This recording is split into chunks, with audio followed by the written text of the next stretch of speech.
set, hut, hut. As the hills of West Virginia resound with the sound of gold and blue football. Almost heaven, West Virginia. Now let's bring on the Mountaineers. Goes around about the 15 to 10 to 5. A touchdown, West Virginia. He did it. He did it. Patrick White. Touchdown, Tavon Austin. The Don Nehlen's Mountaineers enjoy walking in where angels fear to tread. I think you think that these guys are going to fall over dead for you. Well, I got news for you. They're going to punch you right in the mouth. It's Mountaineer pride. Nothing cheap, nothing dirty, but West Virginia football. West Virginia football. We've no doubt tonight they shouldn't have played the old Golden Boot. Not this night. They've done it. They've done it. A perfect season. And the Mountaineers, for the first time in history, undefeated and untied. Don Nehlen and his Mountaineers, for the second time, have finished a regular season with an unblemished mark. Ain't no stopping the gold and blue.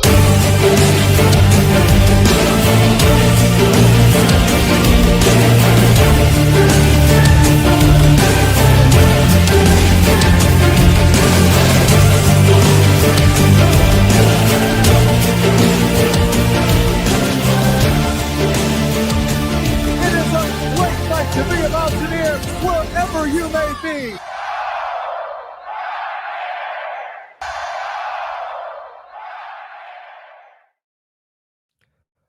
What's going on, Mountaineer Nation? Welcome into another watch-along stream here on the Country Roads webcast here for the West Virginia and Cincinnati game as the Mountaineers come back from a bye week. And no, your eyes do not deceive you, much like last week, utilizing both sides of the office this week. So this is the side I use for my other channel, JC's Pop Culture, which you should follow here on YouTube if you like, movies and college football 25 video game content.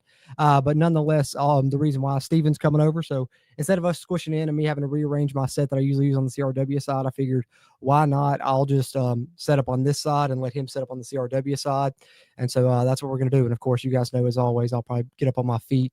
That's why the camera looks a little bit, off right now once the game starts. So that way I got to adjust so I can be in the picture. But the reason that the picture quality is a little bit different on this side than usual is because the fact is I completely forgot that the camera batteries for the Canon cameras that I use on both channels last about an hour and a half, 2 hours.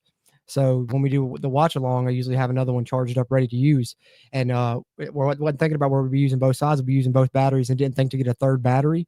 So until I can get a third battery, I'm just using the webcam of my PC. So that's why the picture quality is a little off. But nonetheless, quality content will be the same, despite the fact of me looking a little fuzzy on this side. But hey, when Steven gets here, he's just running a few minutes behind. He'll be popping in, and you'll see my CRW background behind him on that side as we get set to get into this watch along. As always, guys, turn the game on your end. It's on Fox Sports 1. Set for kickoff here in just a few minutes. We'll chat a little bit before then, but you guys, if you got any thoughts, throw them in the chat. We'll try and get to them as much as possible throughout, commercial breaks and quarter ends and things like that. But if you want to guarantee that we check your comment out, be sure and send it as a super chat. We always appreciate that here on the channel. It's one way to support us. Another way, of course, is you could become a channel member. And if you do support us that way, it's for as low as like $2 a month, guys, but you get all kinds of extra bonus content from player grades videos to the snap count series to game rewatches to film reviews that you can get if you become a channel member here. So that's one way you can support us monetarily if you're into that. But if not, a fast, easy, and free way is by hitting the like button. That helps a ton with the YouTube algorithm. And of course, subscribe here if you haven't already for a ton of Mountaineer football content.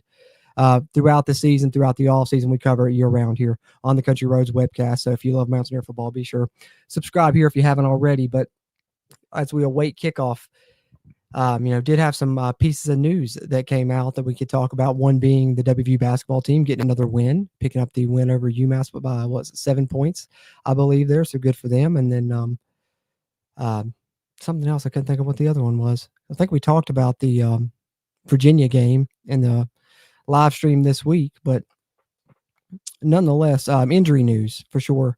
I got a definite update on that from Coach Brown. Garrett Green is actually dressed and made the trip. He'll be available, in an emergency, but probably won't play. Still not quite ready yet. Wyatt Milam back, CJ Donaldson back, Jaden Bray remains out. Aiden Garnes and Aubrey Burks remain out on defense. And Neil Brown mentioned that those may be season-ending injuries. They're just waiting to find out and confirm that for certain. So you get KK Tarney starting at spear. You get Dantes Fagan starting at the cornerback position. Everyone else pretty much back on that side of the football. The only other injury issue on offense is Hudson Clement dealing with I don't think it's necessarily a pulled hamstring, maybe a strain. He's still going to start, still going to play, but Neil Brown said it's going to limit his targets. And Neil Brown mentioned the 3 players that they were expecting to step up, so maybe 3 players for us to keep an eye on here as we watch the game together throughout this watch along. Jaheim White, Cole Taylor, and Traylon Ray are the 3 players that he said he expected to step up, and they needed to step up for them in this game. I think they'll be keeping a close eye on Jaheim White because the big game he had against them last season, guys. All right, guys, we're getting set for kickoff here. Showing the temperature there on screen, 58 degrees there in Cincinnati, 10-mile-an-hour winds. That means I got to get on my feet because here come the nerves, guys. Here come the nerves. But like I said, Steven should pop in here shortly. We'll get him on here too for the watch along probably as well. He's supposed to be coming over any minute now. All right. Scott Satterfield versus Neil Brown. Scott Satterfield in the second season, but Cincinnati much improved in the second season. Their offense worries me in this game, especially, WVU breaking in a new defensive coordinator in Jeff Kuntz. West Virginia in the blue, white, gold. Pretty good look there. And the Mountaineers getting the football again. So I believe that's 15 consecutive games that they've got the football first. Short kick. Preston Fox isn't even able to field it. It's fielded by one of the up men there. It's Traylon Davis, actually, who ends up having to field the kick there for WVU to start this game. And here comes Nico, making a second consecutive start, third start of his career, I believe, in total. Season, 70% completion, 278 yards, 4 TDs to 1 interception. But in the start last week, 82% completion rating. Looked really good. We're hoping to see another performance like that one. That would be fantastic. As the Mountaineers start with the football here, Jaheim White in the backfield. Back to the original starting lineup at the offensive line now with Wyatt Milam back in the game. West Virginia in the gun, of course. Preston Fox comes in motion in the orbit around Nico and Jaheim. And it's a handoff to Jaheim up the middle there. Gets about 3 yards to start the game. So a positive play for West Virginia. Put him in 2nd and 7 now. Right here with the first quarter just beginning. West Virginia going no huddle here. Maybe utilizing a little tempo. And they're ready to go. But now a little check with me on the sidelines. Maybe going to change the play up here. Still 20 seconds left in the play clock. Got 4 guys spread out, one of them being Cole Taylor, though, so technically 11 personnel here. And Cole Taylor motions in to more of a tight end position, and they get the snap, and it's a handoff to Jaheim. He's got a lot of room. Big run for Jaheim there, about 15 or 16 yards there. I believe that was Wyatt Milam that came across on a lead block on that one. West Virginia pulls Wyatt Milam across that right side, a bit of a power look for Jaheim to follow behind, and a big gain there. And WVU's going quick now. Similar play. Here comes Wyatt Milam leading Jaheim around again, and this time it picks up about 6. So 3 straight runs for Jaheim White to start this football game, and he's got 20-plus yards here already. So that's a positive sign for Jaheim. Neil Brown mentioned in his pregame radio show that they needed a big game from Jaheim White.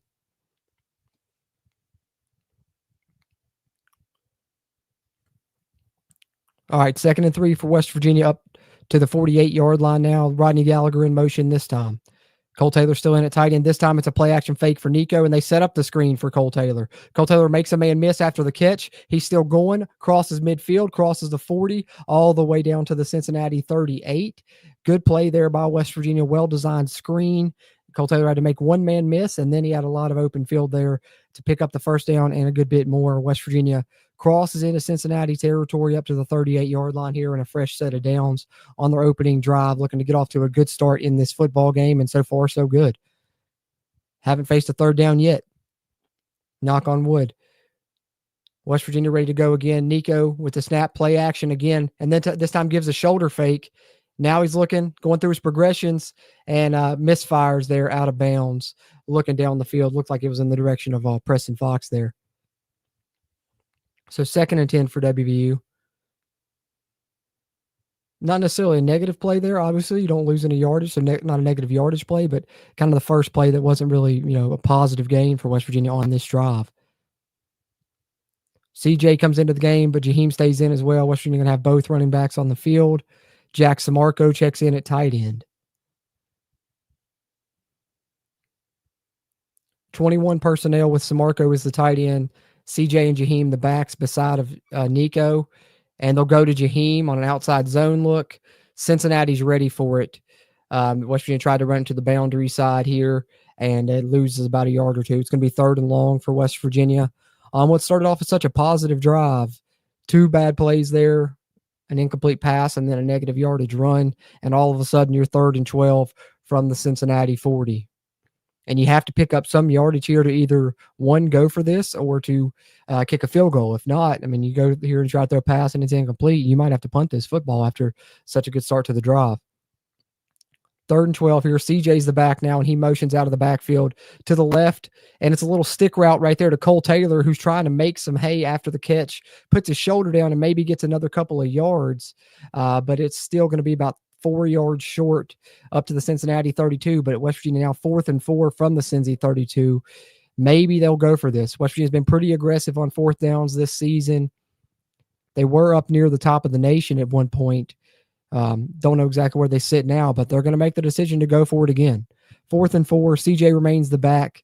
You got 11 personnel, Cole Taylor in at tight end this time instead of split out like he was last play. Rodney Gallagher motions over here to the far side of the field.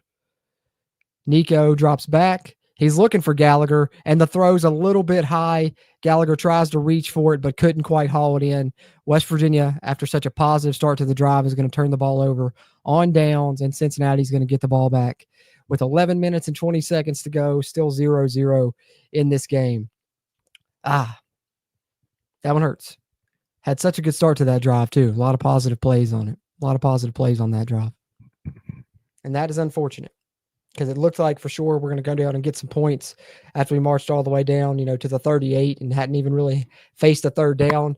I got to give it to myself for jinxing it. As soon as we got that 1st and 10 to 3rd 38, I said, hadn't even faced a 3rd down on this drive. It's been really great. And then boom, next, that right there, that set of downs didn't turn out so great for West Virginia, unfortunately. But that's how quick it can turn. An incompletion, negative yardage run, then you're in 3rd and long where you don't want to be. West Virginia picks up a few yards there to be able to go for it, and then just couldn't quite hit Rodney Gallagher there. Pass needed to be a little bit lower, I think. Nico was trying to put it in a spot where only he can get it, but I think down and away in that situation would have been better than high and away. But nonetheless, Cincinnati gets the stop they need, and they're getting the ball 0-0 here in the commercial break now. Like I said, guys, appreciate you hopping in.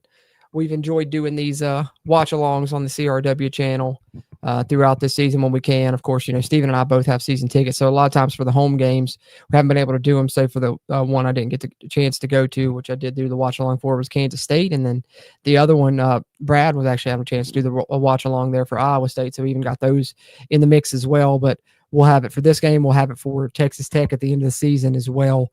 The other two to be determined. I'm sure Steve and I are planning to attend the game. If Brad's free and around, maybe we'll get a watch along for those as well. But this will continue to be a theme here on the Country Roads webcast channel. Of course, we've really enjoyed them. And like I said, Steven should be here in a few, and we'll pop in there on the other side there and help, provide a little commentary and chat a little bit as well. And, as the game progresses, you guys throw your thoughts in the chat.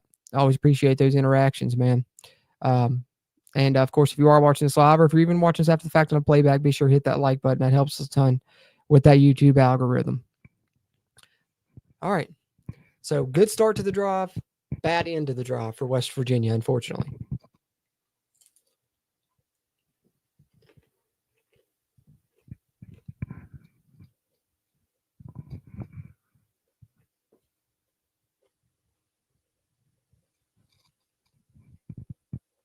You guys know you always got to have game day snacks. I got some pizza rolls. I got some muffins. I got some cookies. That's what I got going today. And, of course, I got my coffee and my water. It's about the only two things I drink. You guys know that. You guys know me and my coffee. Always got it on the streams. All right, about to get set for Cincinnati's first drive here, guys.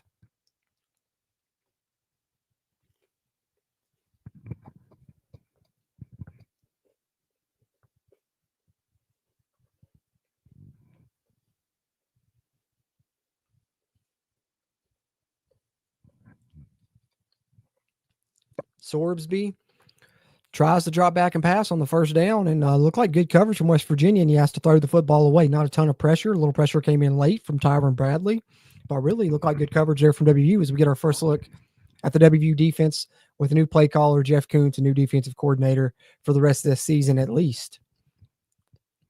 Second down, Cincinnati's first attempt at running the football to Corey Kiner, and TJ Jackson is there, as he has been a lot this season.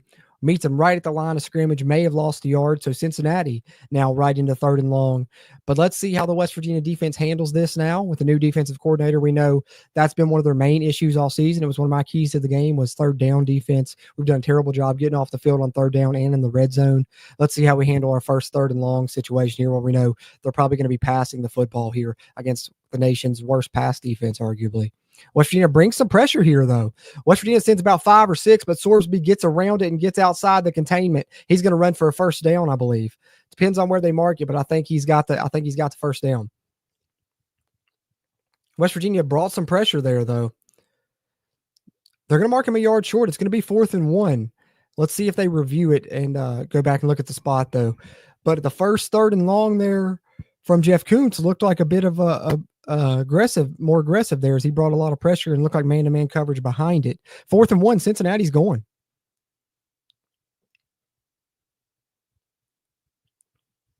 They're trying to get WVU to jump. They may have gotten them. It may be a first down. West Virginia may have jumped on 4th and 1.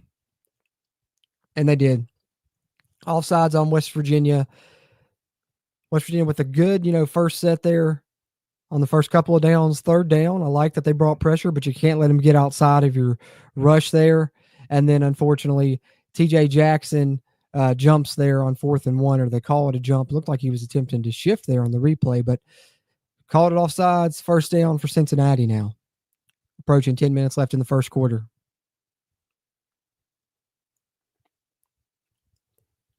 They're up to the 46, near in midfield here. They'll send a man in motion. I believe that's Henderson. And they throw it to Henderson, and he gets about 8 yards there. His first catch, you'll see him be targeted a lot in this game.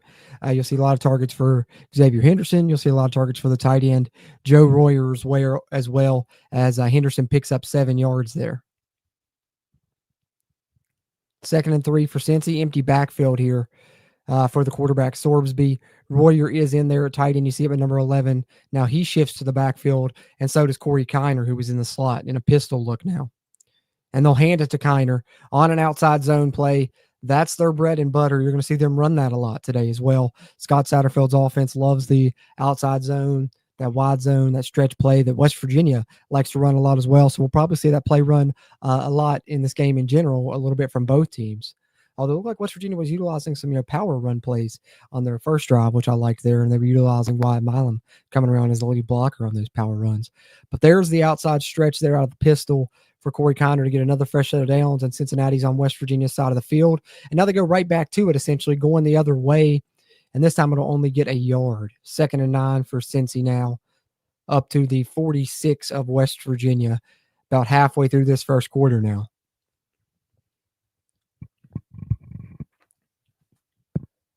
Good play there by Trotter, and then a gang tackle by the rest of the Mountaineers that came in there.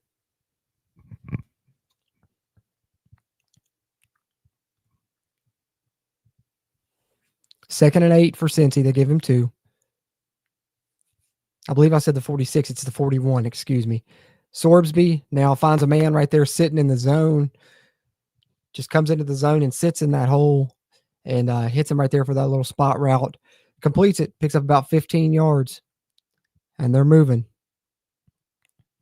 Under 8 minutes to go in the first quarter now.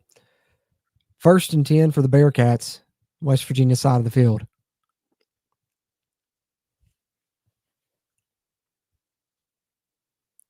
Already 8 plays on this drive. Royer motions into the backfield. They're going to give that pistol look again, and they're going to run that outside zone to the boundary side of the field, and a good cut by Kiner, and he'll pick up about 5 or 6, and they're getting close to that red zone now on up to about the 22-yard line. Or excuse me, that was Pryor in the backfield there that time, I believe. It was Evan Pryor, who's been very explosive for them this season. I mentioned in our preview podcast on the show here, which you watch the video of on YouTube, or of course, we're always up on all podcast platforms, that averaging 9 yards a carry, even has more rushing touchdowns than Corey Kiner. He's been really explosive. Sorbsby actually leads the team in rushing touchdowns, so got to watch out for him using his legs. 2nd and 4, play action fake to the running back. Anthony Wilson meets the receiver at the marker, but he's got the catch and got the first down in the red zone for Cincinnati now, and they're in good position. It was a good first drive for West Virginia. They couldn't capitalize. It's been a good first drive for Cincy. Let's see if they can close it with some points. 10 plays on the drive for Cincy, approaching 5 minutes of possession as well.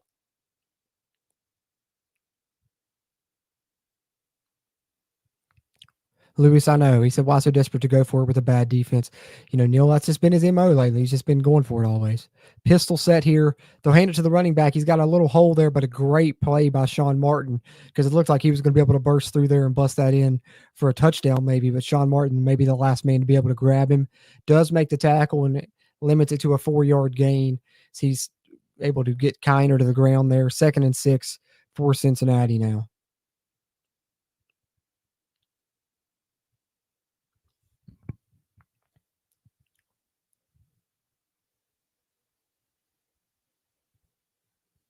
Chad Atkins, I was wondering going in, but so far it seemed more aggressive, especially on that 3rd and long when we brought a lot of pressure, but it didn't work out.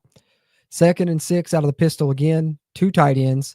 Oh, they're setting Henderson up for a fade ball. Little bit behind him. He's not able to reach it. It's going to be 3rd and 6 for Cincy. Garnett Hollis on the coverage. Sorbsby put it outside, but it was just a little bit too far outside for Henderson to be able to grab it. They went with a heavy set, and then it left one-on-one on the outside there for Henderson. They go with the fade pass. Incomplete. 3rd and 6 now for Cincinnati. Let's see if West Virginia can hold right here and limit them to 3, get a stop. Cincinnati held them scoreless, but West Virginia can maybe get a stop here and try and hold them to 3 at least. 3rd and 6. Henderson motions out. They'll give a spread look now with 4 wide.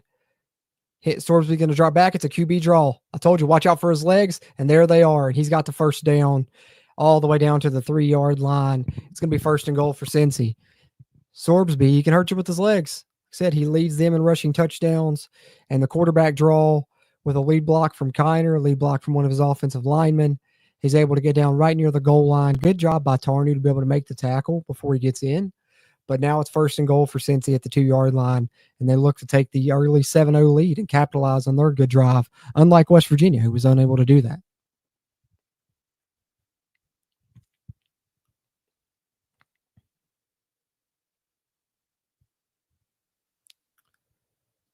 Sorb's the only player in the Big 12 with 2,000 pass yards.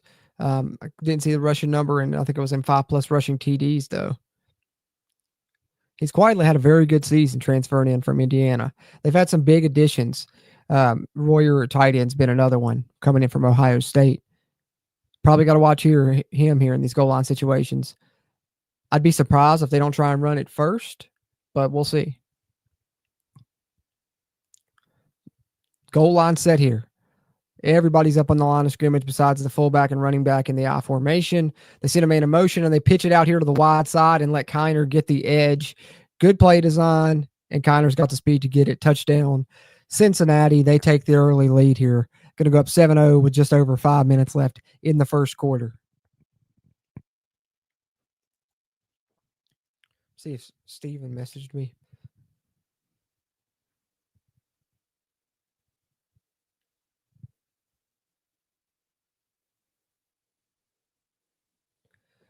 All right. So that's unfortunate, but that's what it is, man. You got to finish drives. West Virginia had a great start, but they didn't finish. Cincinnati finishes their drive. It's the difference, man. Got to finish drives, got to finish games. West Virginia has not really done the best job of either, and this game not the best start of that at the beginning here, as they didn't finish, but Cincinnati does. Bearcats 7-0 right here. Late first quarter now. West Virginia going to get their second drive of the game, and that was a methodical drive by Cincy as well. Double-digit plays, took, 7-8 minutes off the clock. Good drive there for Cincinnati. You got to tip your cap to them sometimes.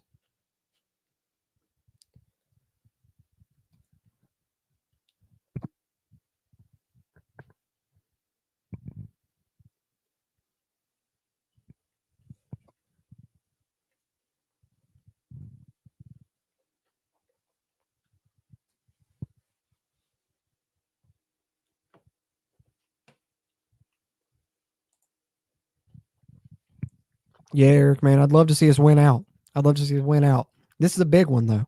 If you can get this one and get off on the right foot, maybe get some momentum, we'll see. We'll see. Hopefully, this second drive, able to get some points here. Because I don't like the aspects of giving our defense back on the field, still down 7-0, and having to try and get a stop and not go down 2 scores with how our defense has been this season.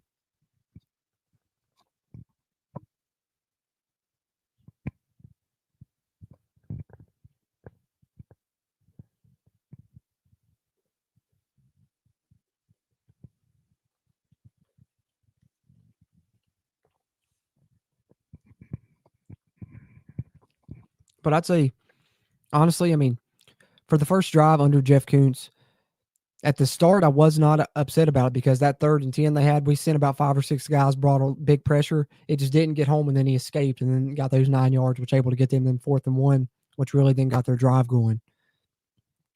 But, we'll see what happens. West Virginia moved the ball well in that first drive. They just didn't finish. They were deep into Cincinnati territory, just couldn't finish. Hopefully they're able to move the ball again, and they just got to finish, man. Cincinnati finished their drive. We didn't. That's where we're at right now after both teams have had the ball once. Mountaineers about to get it back after the commercial break.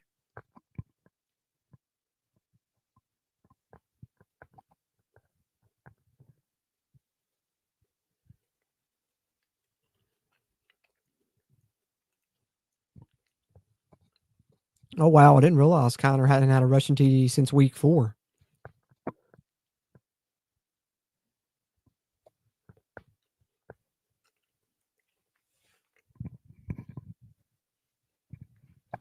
That's a good start for him then. He had some good runs on the drive. Pryor had one as well. All right, West Virginia going to get the ball back here, down 7-0. 5 minutes to go in the first. Preston Fox on the return. Met right there. What's that, about the 25? So basically where he'd be with a normal touchback. It was a short kick, though.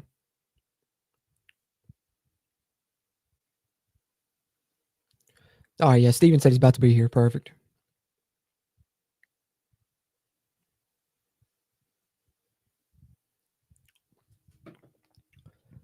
All right, West Virginia with the ball back here for their second drive of the game. This time it looks like 12 personnel. We got Traylon Davis and Jackson Marco as the tight ends. Nico's under center.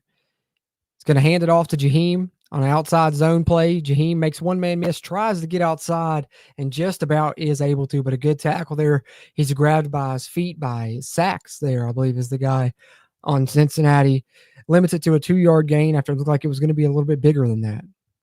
West Virginia with a heavy set there, gets Jaheim a carry, and now looks like CJ will come into the game. 2nd and 8 for West Virginia. CJ is in the backfield. Nico's got the snap. It's a draw play for Nico.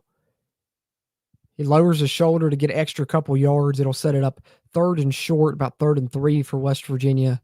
3rd and 3.5 maybe. But a good play there. You'd like to be able to pick up the first down, not get into the 3rd down, but nonetheless, you get a few yards at least. Hey, there he is. Steven just popped in, guys. He'll be popping on the screen soon on that CRW side.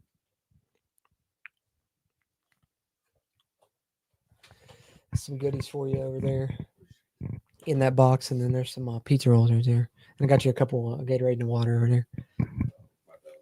Yes, sir.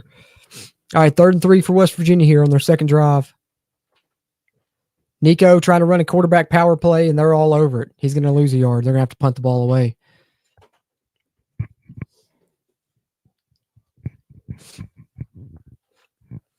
Cincinnati forces West Virginia into a 3-and-out.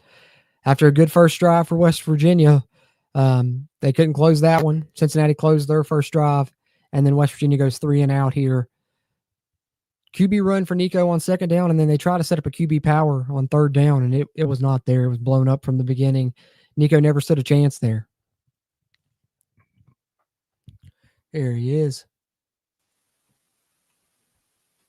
Hey, what's up? What's up, everybody? Blue Lake. Hey, that's right. We out here. We out here now. Oh, I got to put you on the thing. I got it on solo. Hold on. There he is. There he is, guys. What's up, You everybody? guys were hearing him, but you wasn't seeing him. Now you get to see that beautiful mug. What's good with it? All right. Commercial break here, guys. Did you get to catch any of the beginning of the video? Oh yeah, I've been listening to Tony out there on that broadcast That first drop. all the way here. It was a great. The first drop started great, but then. Yeah. What? Why was Rodney Gallagher at quarterback? Quarterback. Yeah. Then he said that he threw the ball in the last play. I didn't see that. I Maybe don't I think was so. hearing things wrong. I don't think so.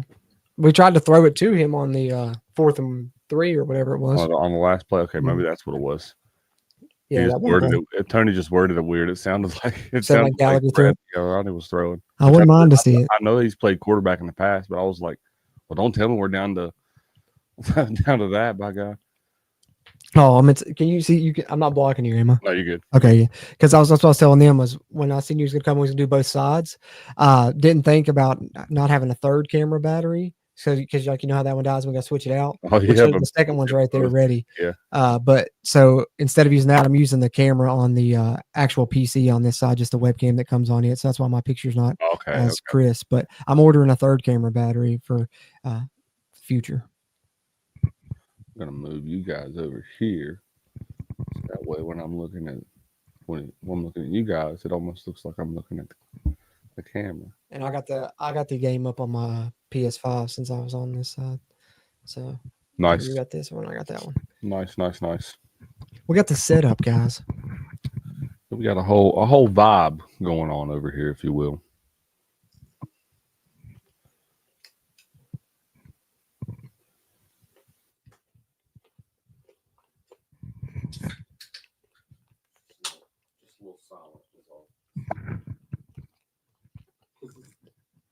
How you been, brother?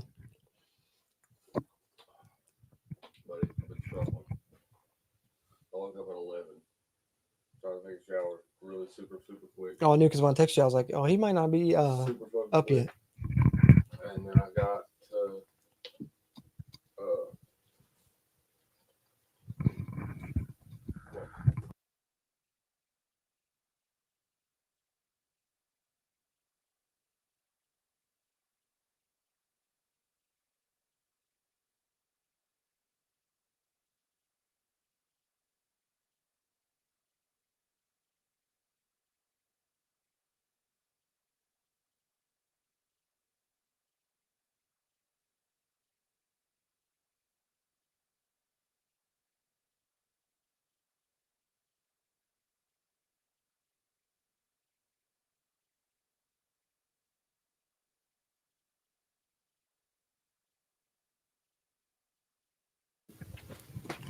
All right, we're back, guys. Cincinnati 2-yard run there. So I was catching up a little bit on the commercial break there, but 2-yard run for Cincinnati to start their second drive.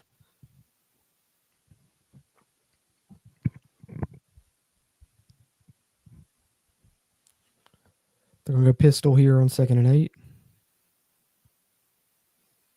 bad fake. Still going to get it right over the middle. To the tight end, Royer. Steven, you know what I did, man? You're going to be mad at me like you were about Brad. But not as bad because it's not like a pit player. But, I got on my fantasy team on college, one of my best receivers has been injured, and the other guy that I've been playing for Xavier Henderson. He's hit or miss. Nope. But I got the guy from TCU that can play wide receiver or tight end. So I moved him to wide receiver, and I picked up the Cincinnati tight end to start this week. Not mad at you at all, buddy. Not mad at you at all. I mean, with the how our past defense has been, I couldn't. If I remember correctly, I think I was the one that was trying to pick up that other guy you were talking about, the wide receiver / tight end, because I liked that he could play either or. TCU, yeah, he's awesome. He's been one of my best pickups. So I got him early in the season on the waiver. Yeah, I did have Xavier Henderson. I did have Corey Connor on my roster. Well, I've dropped him. I was gonna say, I know why you. Henderson as well. I guess I dropped him also. I know why you dropped him because they just showed a graphic after he scored. That was his first TD since week 4, so that's probably why he hadn't been putting up that many fantasy points. Yeah, he hadn't been that productive for me this year as I thought he would. Here he goes there on that one, having a good game thus far. Picks up about 8 yards there on 2nd and 5, and it's a fresh set of downs for Cincy again.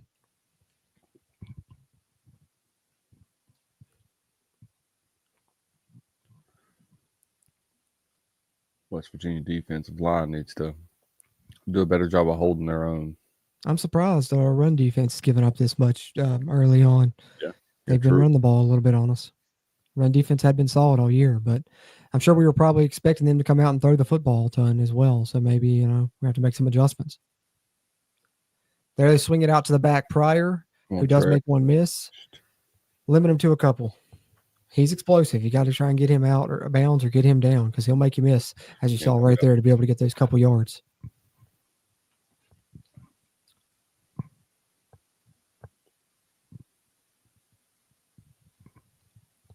Has to be the last play of the first quarter, guys.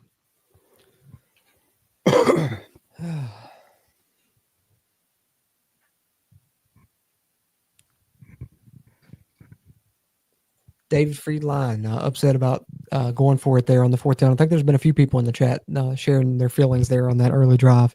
How you feel about it? You think they should have kicked it? Went up 3-0 and then? I think you should take the points. But when has this offense ever done that? I mean, I would be willing to bet without looking at the numbers even that we go for it on 4th down more than anybody in the country. Yeah.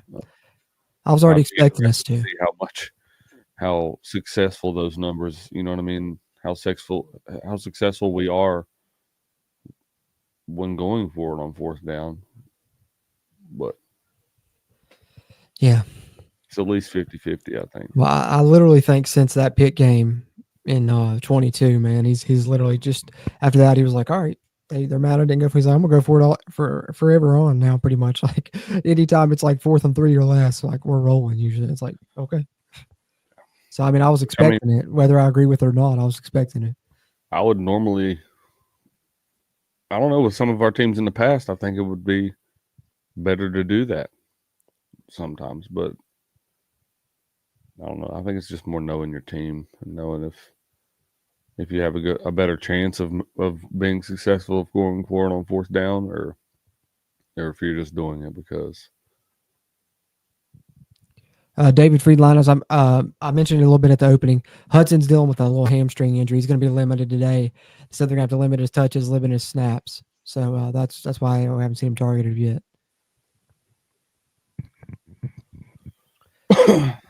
So 1 quarter down, Cincy up 7-0. Currently, not the best first quarter for West Virginia after it looked like it was going to be a good start after that opening drive. Started going well, but they couldn't finish. Whether you think West Virginia should have took the points, they didn't convert the 4th down, and then Cincinnati put a drive together, and they're moving the football again here at the end of the first quarter, looking to extend their lead.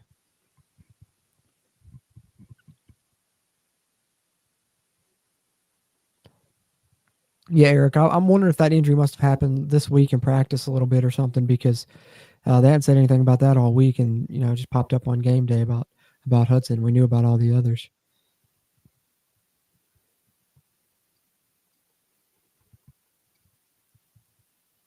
Hey, what's going on, Kenny? What's up, bud? Good to see you, man.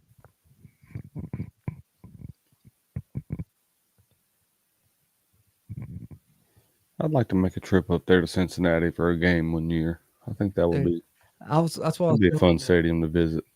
I was telling somebody the other day. I was like, me and Stephen been going to about one away game a year. I was like, if we was thinking about going to one this year, it probably would have been this one. I was like, but we didn't get around to it this year. But I wouldn't mind it either. I mean, it's the closest one. So we may as well. It makes the most. I think it makes the most sense, and it'd be the only in conference away game that would be doable like that. Yeah, be one of the only times we get a chance to that, and maybe UCF, but UCF's a good bit further. I mean, even UCF, that's a 12-hour drive right there. You know what I mean? Like Cincinnati's what. Well, if you do UCF, you may as well go to like Disney World or Universal or something while you're there. True. Like back-to-back completions for Sorbsby. Yeah, I mean, you may as well. Yeah.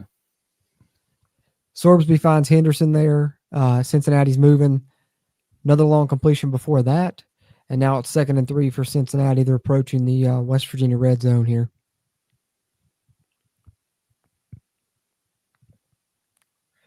They're huddling up. And then they break it here. Looks like they'll be in the pistol again. Since he's doubled up West Virginia in total yards and then some, 110-50 right now. Connor, they're trying to run the outside zone, and Tyron Bradley, good play. Shut down this time. Chase it down from behind. Lost a yard, I think. So it'd be 3rd and 4. Back up to 23. Yours is a little bit ahead of mine, Cruz. Oh, watch, I can fix that real quick. I'll just hit it this. Boom. Paused it for like 2 seconds.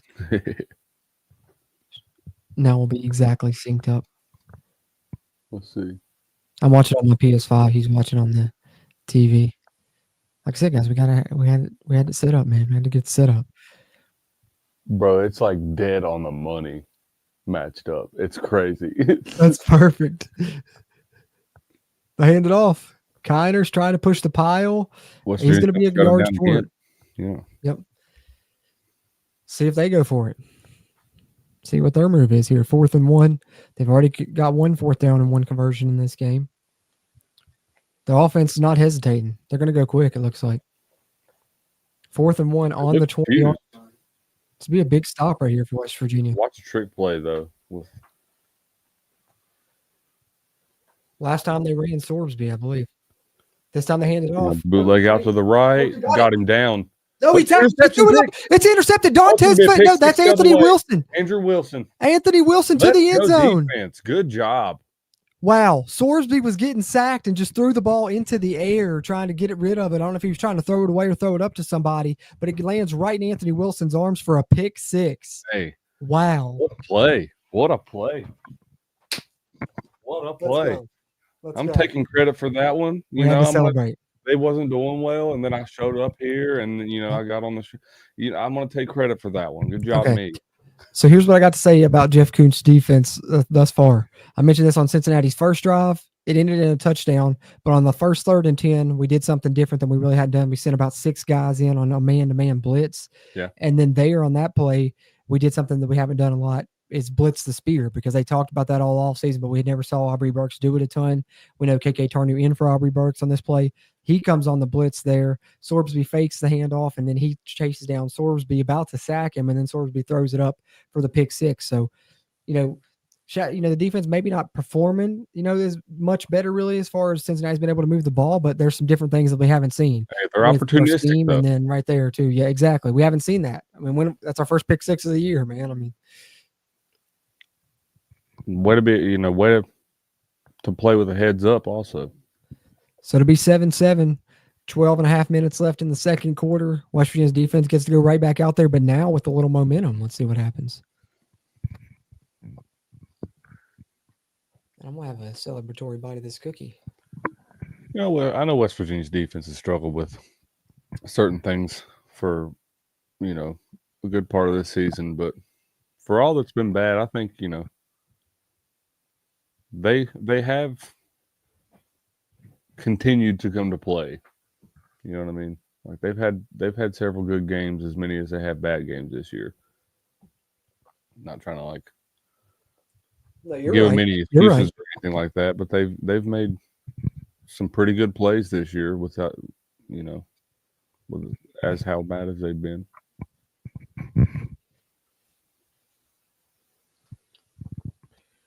Yeah, and they've been there to make some plays at times. They just haven't made them. Like that play would be a play that we hadn't made earlier in the season. We would just drop that, and the drive would end. We'd get the ball back, but we wouldn't get the pick 6. That's the first time we've seen us really capitalize on one of those. Is that the first pick 6 of the year? Yes, it is. Also, took long enough, but hey, better late than never. All it took was a defensive coordinator change. No doubt. Well, did we get a pick 6 last year?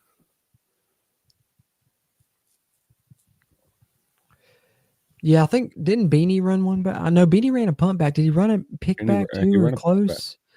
I'd be interested. I don't know if we took one all the way back. How ironic is it that we don't get a pick 6 all year long, and then the first game within 2 quarters after you fire Jordan Leslie, you get a pick 6. Yeah.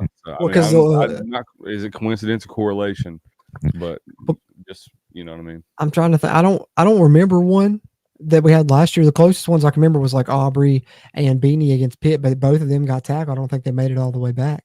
I don't think that we had one unless I'm just missing one, but they've definitely been few and far between for sure. He says Beanie and Burks also, both of them ran one back. Okay. Okay, maybe they did. Okay. I couldn't remember if they did or not. Let's go Andrew Wilson.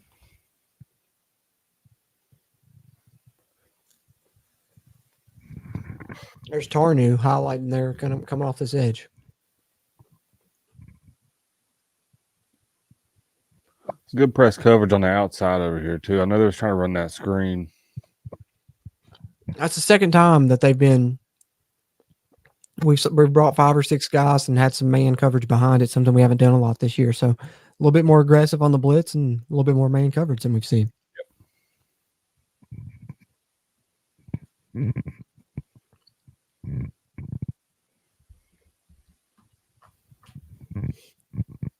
All right. Touchback on the kickoff by Michael Hayes there. Good stuff.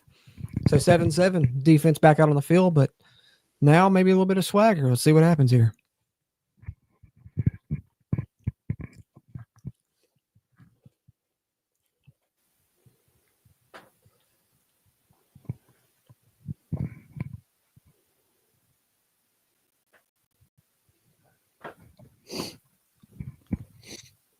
Go right back out there and get another turnover, guys.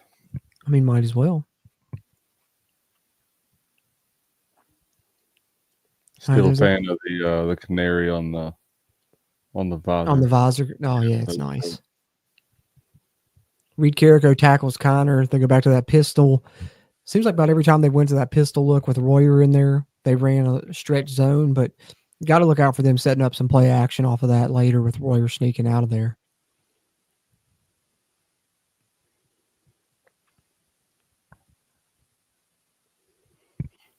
Second and 6 for Cincy. 60 rushing yards already on the day for the Bearcats.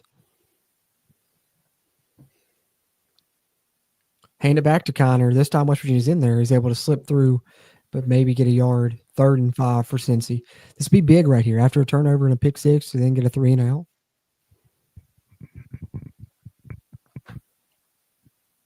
Yeah, West Virginia's defense. Bend but don't break mentality. I guess you could say so far in this game. That is true. Giving up a touchdown on that first drive from Cincinnati. But then obviously, getting the pick 6 right there. On the 4th down, yep. See what they do. 3rd and 5 here. Sorbsby's dropping back to throw. He's going to take off. West Virginia reads it, but he makes a miss. Oh, they forced the fumble. West Virginia's got it. They're saying the Mountaineers got it. West Virginia football, I'm confident. It did look like he fell on it. It looked like that they got it. Sorbsby tried to scramble out, and he made a man miss, but as he made a miss, they reached out and swatted the ball. West Virginia football. Let's go. West Virginia forces the turnover. So 2 quick turnovers by this West Virginia defense. I can't be mad at that. Hey, that was Tarnu that recovered it. Was that Reed Carrico? Yes, Reed Carrico forces the fumble, swipes it out there. Let's go. Oh, man. And that's ironic because we were talking in the preview show about how many fumbles Cincinnati's forced this season, how good of a job they've done of that. Sorry, I keep bumping into everything. It's tight quarters. Oh, it's all good. Yeah, I always bump into that thing.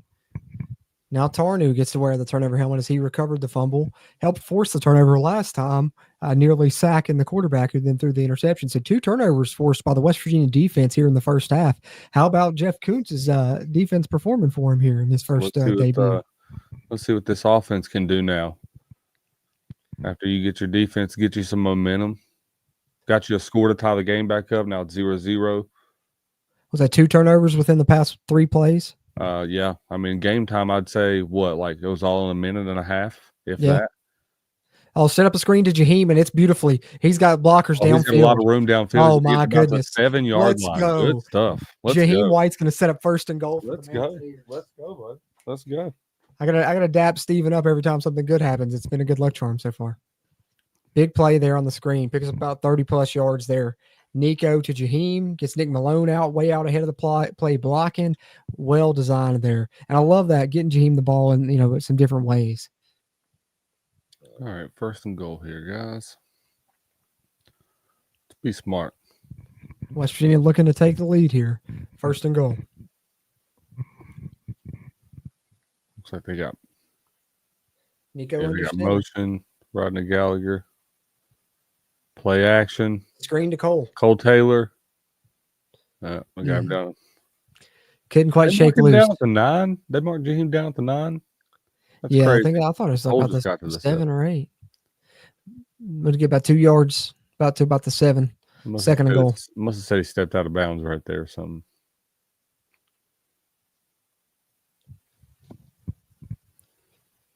I thought when they first threw that to Cole, it might have been a touchdown right there when it was originally set up. But Yep. Good job to close on it by Cincinnati. 2nd and goal, under 10 minutes left in the second.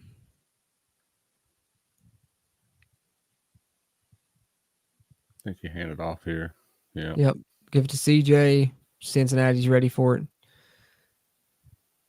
Try to set up inside run for CJ, but Cincinnati was all over it. Hey, look Jared who it is. Bartlett in there. Yep. Look who it is. Former Mountaineer right there, making a game tackle, leading the play there, and they're on CJ to set up 3rd and goal for West Virginia. Just outside the 5. No hard feelings for Jared. I always liked him as a player. I did too. And he's done well since he's been over there at Cincinnati. So yeah, once I heard Neil talk about it as well, because he said, here he was playing, the spur, the bandit off the edge, and he wanted to be more of an inside linebacker. That's what he's doing there, is more of like a Mike linebacker role. yeah. 3rd and goal from the 6. Nico drops to throw. He's looking over the middle for Traylon Ray. Oh, batted away at the last second. Great play by the Cincinnati defensive back there. Yep. West Virginia will settle for a field goal, but should be able to take the lead here on what is a chip shot. It's a tight window, Nico. West Virginia, Go ahead and knock on West wood. Virginia, Cincinnati, obviously, lots of connections other than the Big East Conference. Obviously, everybody knows the basketball connections with Huggins and, West Virginia and Cincinnati, but also specifically defensive back wise, there's more than the Jared Bartlett connection. I think Jamal Adai also coached over at Cincinnati. Obviously, I don't think he was a defensive backs coach at Cincinnati. I think he was more of a running backs coach over there. As strange as that is, but he was a defensive back for West Virginia. So, yeah, man, and of course Jeff Kuntz coached there previously as well. A lot of connections. I didn't realize that either. Yeah, I guess that's true. I was thinking about some of the old Big East matchups today. That was some good times. Some good times we've had against Cincinnati. I'll tell you, we came out on the losing side of it, but I think one of my most vivid memories. I would comeback, say, the late comeback.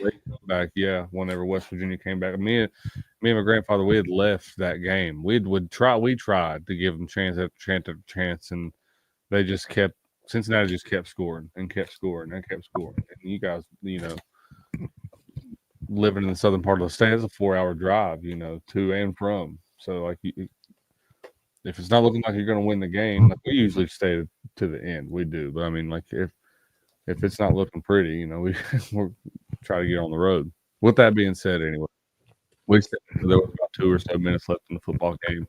Started walking out, and as we're walking out of the stadium, they have Tony playing on the the overhead speakers, and my papa had it in his headset. So he's telling me everything that's happened, and while I'm hearing it, from Tony being said, and as we walk out of the gate to go out of the stadium, they had tied, or no, it was like down at the bottom of the hill going into the blue lot. That's where we were at. They had tied the game. And if you've been there, you know what I'm talking about. But they've got these TVs that are on people's RVs just sitting there at the front of the blue lot. And that's where we watched Pat McAfee tie that game up.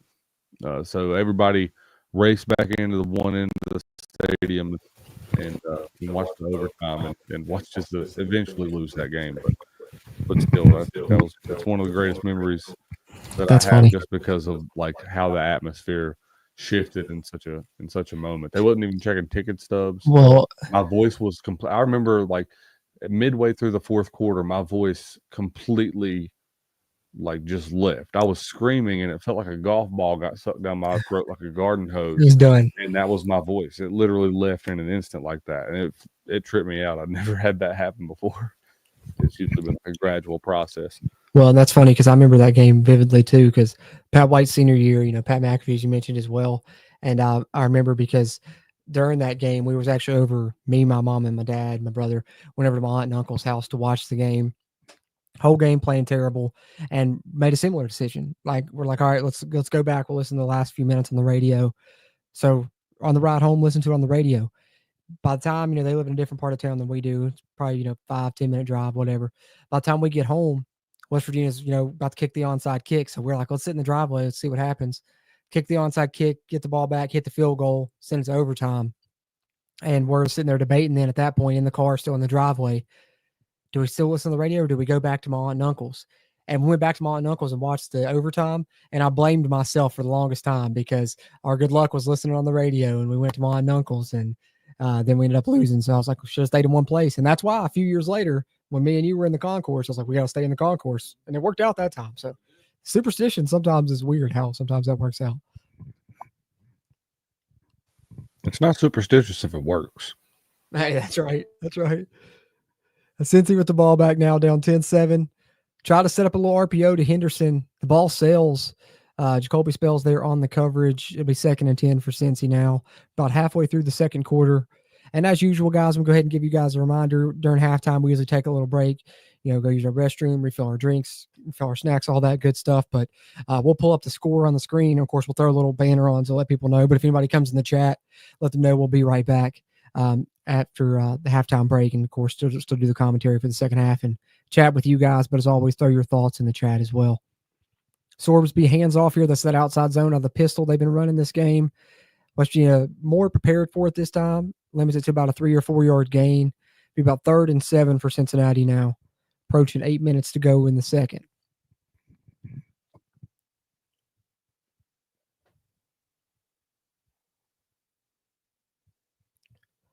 Third and 7, Cincy's already up to the line. But they're going to check with me on the sideline. Looked like they were going to go quick initially. Now it looks like they're adjusting, maybe changing the play. West Virginia's showing a lot of guys on the line of scrimmage. Let's see if they bring it. They have brought it a lot thus far in this game, and they will again. Nope, 2 drop out. West Virginia only brings 4 after all, and the pass is broken up by Garnett Hollis, and it's a late flag thrown. Wow. A late flag comes in. Looks like West Virginia's going to get hit with either a holding or a DPI, and it's going to keep Cincinnati's drive alive.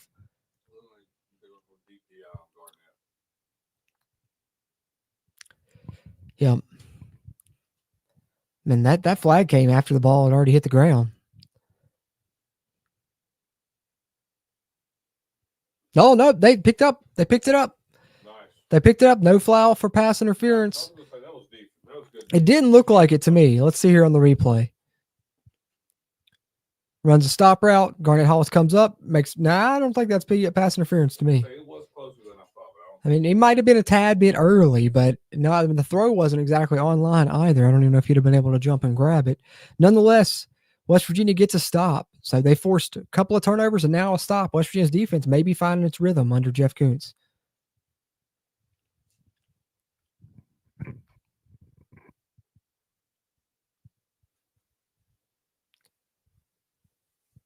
Mountaineers will get the ball back here late second quarter. Oh, they nearly got in there and made a play on that punt. Preston Fox back to return. He's got room. He makes a wave miss, and then he's tackled. Ooh, and the ball's ripped out on the tackle. I think you're muted. Yeah. There it is. I was. Hey, shout out to the Princeton Tigers last night. Wow. Football team. What was that not wild? What a game.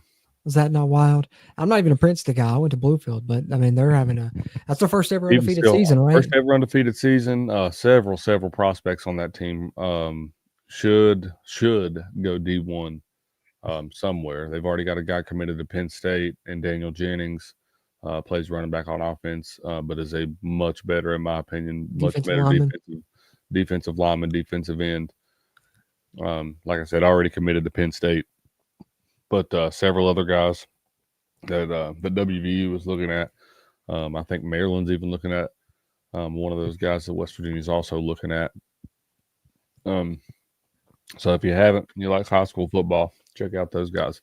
They won a really, really good game. What is Parkersburg South? What's your opinion on that last play, man? I know a lot of people were talking about it, saying it my looked opinion like on it is, I mean, I'm they glad can't they go back called and it the way change they it. called I was gonna it. say they can't go back and change it now. But well, it's funny because there's one video going around that's like the video from the live stream, that's the one I like because you get to hear the announcers get excited and everything when they roll a touchdown. Yeah. And that one you can't really even tell what happens. But that other video from that Yeah. other angle where it's closer, you're like, oh, I don't know. But it also looked like they may have had it at the same time. And if they have it at the same time, that goes to the offense. I'll put it like this. I think if you had replay technology, which you do on some level in there, but like you don't have it on a level to where the referees and the officials can use it. You know what I mean? You can't use referee or replay technology at the high school level. Right. If they could, I think there's a possibility that call really gets overturned there. It might. But with that being said, with this, with you not having that technology available and you having to call it in real time, I think with what you've seen with the naked eye, if you're I think you have to call it that way. You know what I mean? You've got two Princeton guys that come away with, come out of the pile, and they're the two that are holding on to the football. Yeah, true. How do you not call that a touchdown? Well, that's what I said. And mutual possession, if it is caught by two. Exactly. That's what I was about to say. Well, because that's what I said. Even if the corner went up and does grab it, and then the receiver comes in and grabs it at the same time before he comes down, and they both have it, that's offense, man. I mean, it's mutual possession. Yep.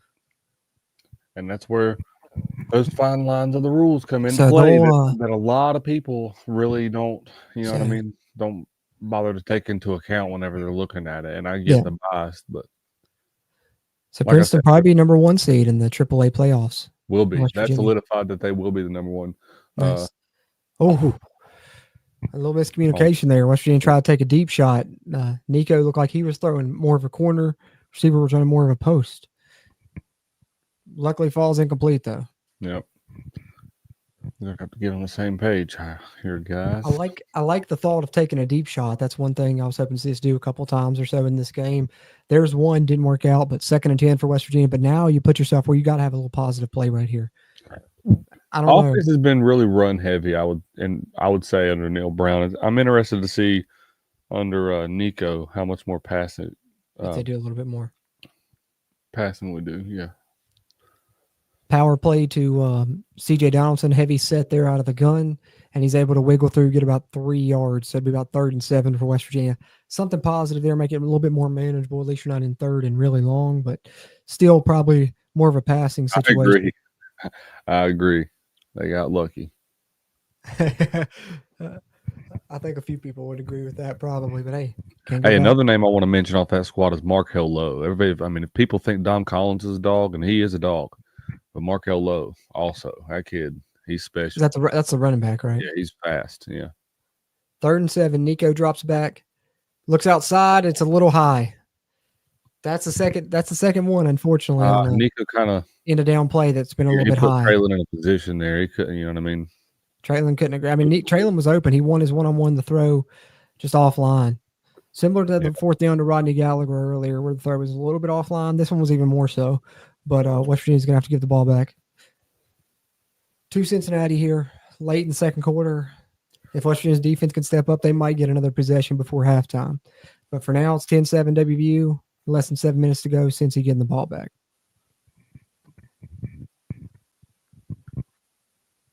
Rush it heavy, it looked like. Yeah, I know. They had a lot of guys down there on the line. Good punt from Ollie. Yep, not a bad job at all. Going to be down to about the 9, it looked like. We'll take it. All right, so West Virginia on a 10-0 run in the game thanks to a couple turnovers from the defense.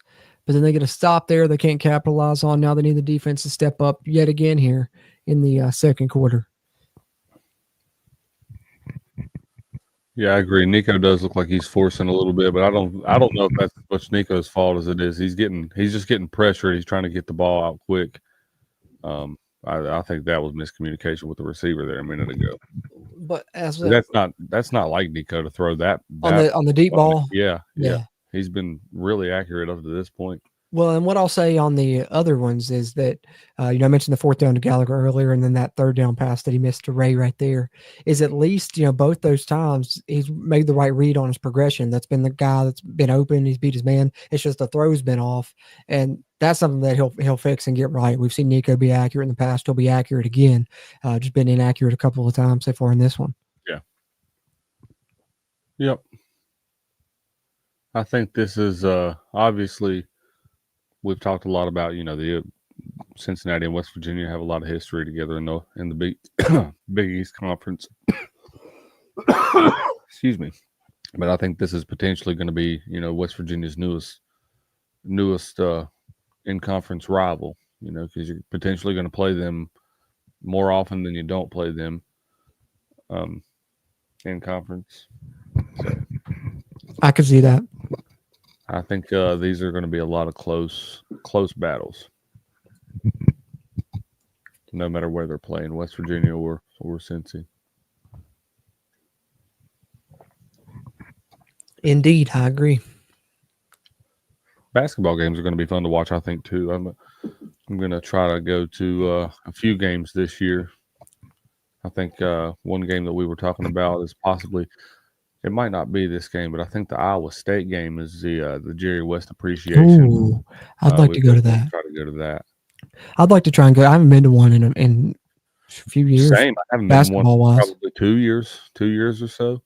Really mad at myself that we didn't get to go to one, at least in Huggins's.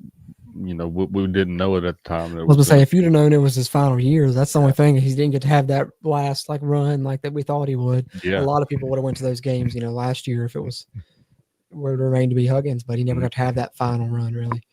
Yeah, but didn't go to the one that season. And not for any other reason. It was just football games, it's more justifiable to get up to Morgantown. It's a 4-hour game, 4-hour drive, 4-hour game, 4-hour drive back.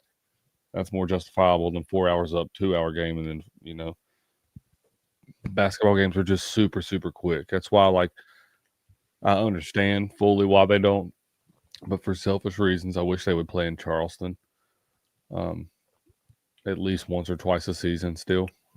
Oh, West Virginia with some pressure on Sorsby. He's got to throw it away. Good job on the pressure from this defense. Since and I won't lie, I'll call a spade. You guys know I'm just a bigger West Virginia football fan than I am West Virginia basketball fan. I can't say that. I was gonna say you're big on both. I've always been, true to both of them. Really all of West Virginia athletics. West Virginia football season, and then it's basketball season, and obviously you guys know if you do the same thing, it's busy right now. With both of them going, and then also right whenever basketball's winding down, you got baseball that ramps up. So I followed that pretty heavily too. Which again, if you don't follow that West Virginia baseball, not sure how they're going to look this year, but kind of excited because they're switching coaches from Randy Mazey, who was legendary baseball coach, literally changed the entire trajectory of the program. JJ Weatherholt's going to be gone. We got drafted by my pro team, the St. Louis Cardinals. So really excited about that because JJ, I think, is a generational type talent. West Virginia forced Cincinnati into a 3rd and 8 after the Virginia completion. It was a 2-yard run by Connor. I think they might get Bradley for the offside. Yep, they did. West Virginia jumped again. Looked like Cincinnati players were mad about it. I thought they might call a false start. So it'll be 3rd and 3 instead of 3rd and 8, and now much more manageable for Cincy. But West Virginia still a chance to force a 3 and out here, but not going to be as easy now. Anyway, random tangents, but yeah, always been a big WVU sports fan all around. Just love the university. Love the old gold and blue. All right, 3rd and 3 for Cincy.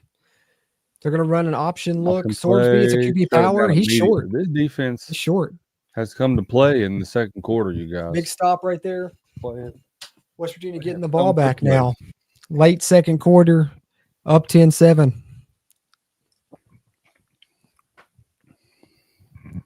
Good stuff right there, my friend.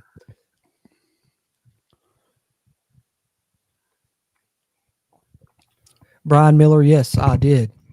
I did see that this morning. Did you see that, Stephen? No. For what? So obviously all alleged here. We don't want to, we don't want to have any libel or whatever it's called, but domestic battery was the charge. You when you look it up on the police website or whatever. Preston Fox on the right side. Preston Going to Fox take it got up. room on the punt return. Blocking, He's got a lot of room. Got room and blocking. Ooh, Ooh, going to is get that the played out by punter? the punter. Is that the punter? Yeah, it was. Yo, Preston Fox with a hell of a punt return, picks up about 25, 30 Hey, yards. man, But the punter he out plays there, for Cincinnati, but Walt was some flag 31. That was a good that's a hit. Pat McAfee move. He I was just going to pulled a say, Pat man, if you're Pat McAfee, you're proud as hell of that hit, even if it is against West Virginia, because you know he's watching. What a hit! Yes, obviously. I'm sorry, but I appreciate that so much. Like it's a great hit especially for a punter. It literally made me think of Pat McAfee. Score update from around the country, you guys. Georgia Tech is beating Miami 14-10 right now, and 10 minutes ago in the second I'll quarter. throw some money on Georgia Tech just in case, because Miami's due for a loss. They've been close. Other than that, there's no really other big surprises. Jaheim pushing the pile. Jaheim still going. Still going. Wow. Jaheim was held up after about a 7-yard gain, and they pushed him for probably about another 7 yards. It's about a 15-yard run there for Jaheim to start this drive, and West Virginia in a good position here after the big punt return from Preston Fox. But yeah, I don't know the details or anything, so don't want to dive too much into it. But definitely somebody probably going through a hard time right now. You lose your job, you get fired, and then now that. And like I said, I don't know the details, but if it's domestic battery, that's not a good look for him. And that's about all I want to say about it, I guess. Ooh, good run, Jaheim. Another good run for Jaheim. Picks up about 15 more yards. 10-yard line. Should be about the 9, but it looked like they'll probably mark him a little bit short. Back-to-back good runs for Jaheim. Getting nervous here. We can go up 17-7 right now. It's be big before the half, especially with them getting the ball after halftime. Need to have a good close this second quarter, and they did. Yep, about 9, like you said, first and goal.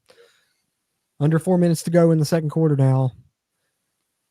West Virginia doing a good job running the football right now with Jaheim White. Right at the 10.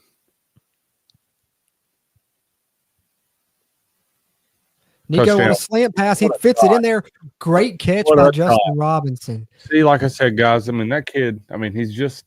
Hey, what did I say? I said he'll have that accuracy issue fixed. Flag on the play. That might be on celebration. Yeah, it's a late flag, so it's probably due more to the celebration.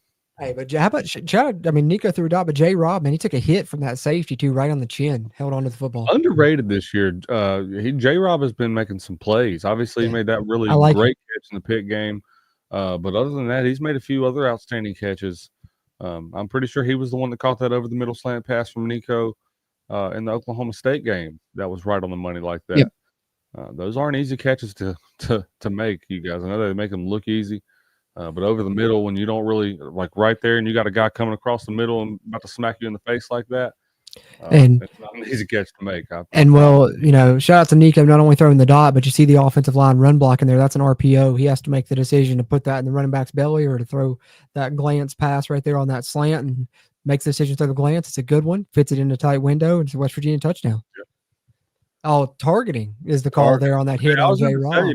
I was getting ready to say, I was going to let it go because West Virginia scored on that play, but I was thinking to myself, well, I was wondering, as I was talking about how hard that catch is to make, I didn't realize how much how hard he got smacked on that play. That happens more often than not. That's why you don't really have a lot of players willing to play the slot receiver. Everybody wants to play wide out. Hey, Nico hyping up the team on the sidelines. I like it. Yeah, so we got a targeting review here. As I mentioned, J. Rob took that hit on the chin, and he literally may have. What is it? I said it looked like targeting to me. He led with the helmet. Way to hold on to the ball through that, though, J. Rob. Yeah, I was surprised that he held on to it, but it's a heck of a catch. I'm glad he's okay, because that could have easily ended, injury. There's GG on the sidelines. As I said, he did make the trip, would be dressed. So close to coming back from his injury.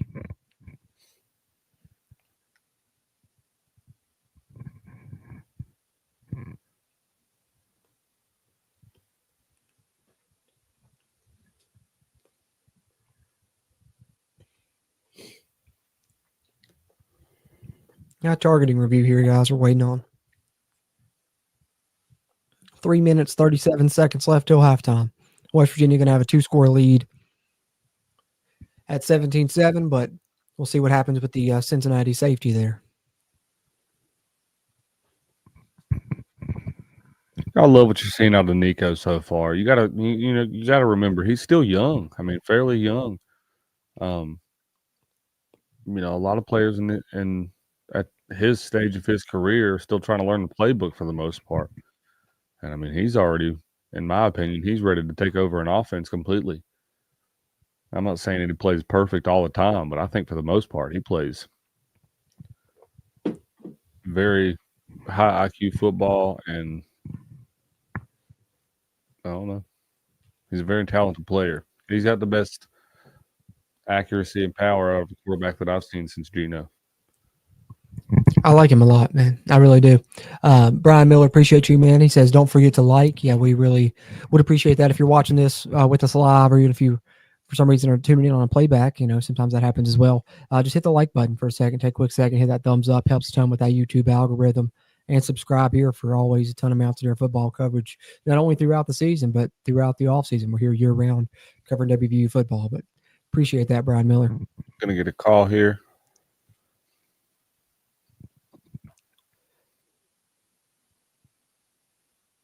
No foul. No foul. They pick it up. I think, honestly, just J-Rob's height may have helped him a little bit from getting hit directly in the head, but also takes away that target. I think it's more like almost like upper shoulder because, J-Rob's like 6'4". Yeah, my issue with the rule is they change it. It's all opinion based, and like they make it sound like that it's all a structured rule, and they call it based on this, and they base it on that. I've seen them call targeting whenever players lead with the shoulder and hit someone in the chest. I've seen them take it off when someone leads with the crown of their helmet and hit someone in the face mask, which is, in my opinion, the very definition of the rule of targeting and why it was made a rule. As for instances like that. But more often than not, you never know what the refs are going to call because it's all based on that specific crew's opinion of the rule or interpretation of the rule.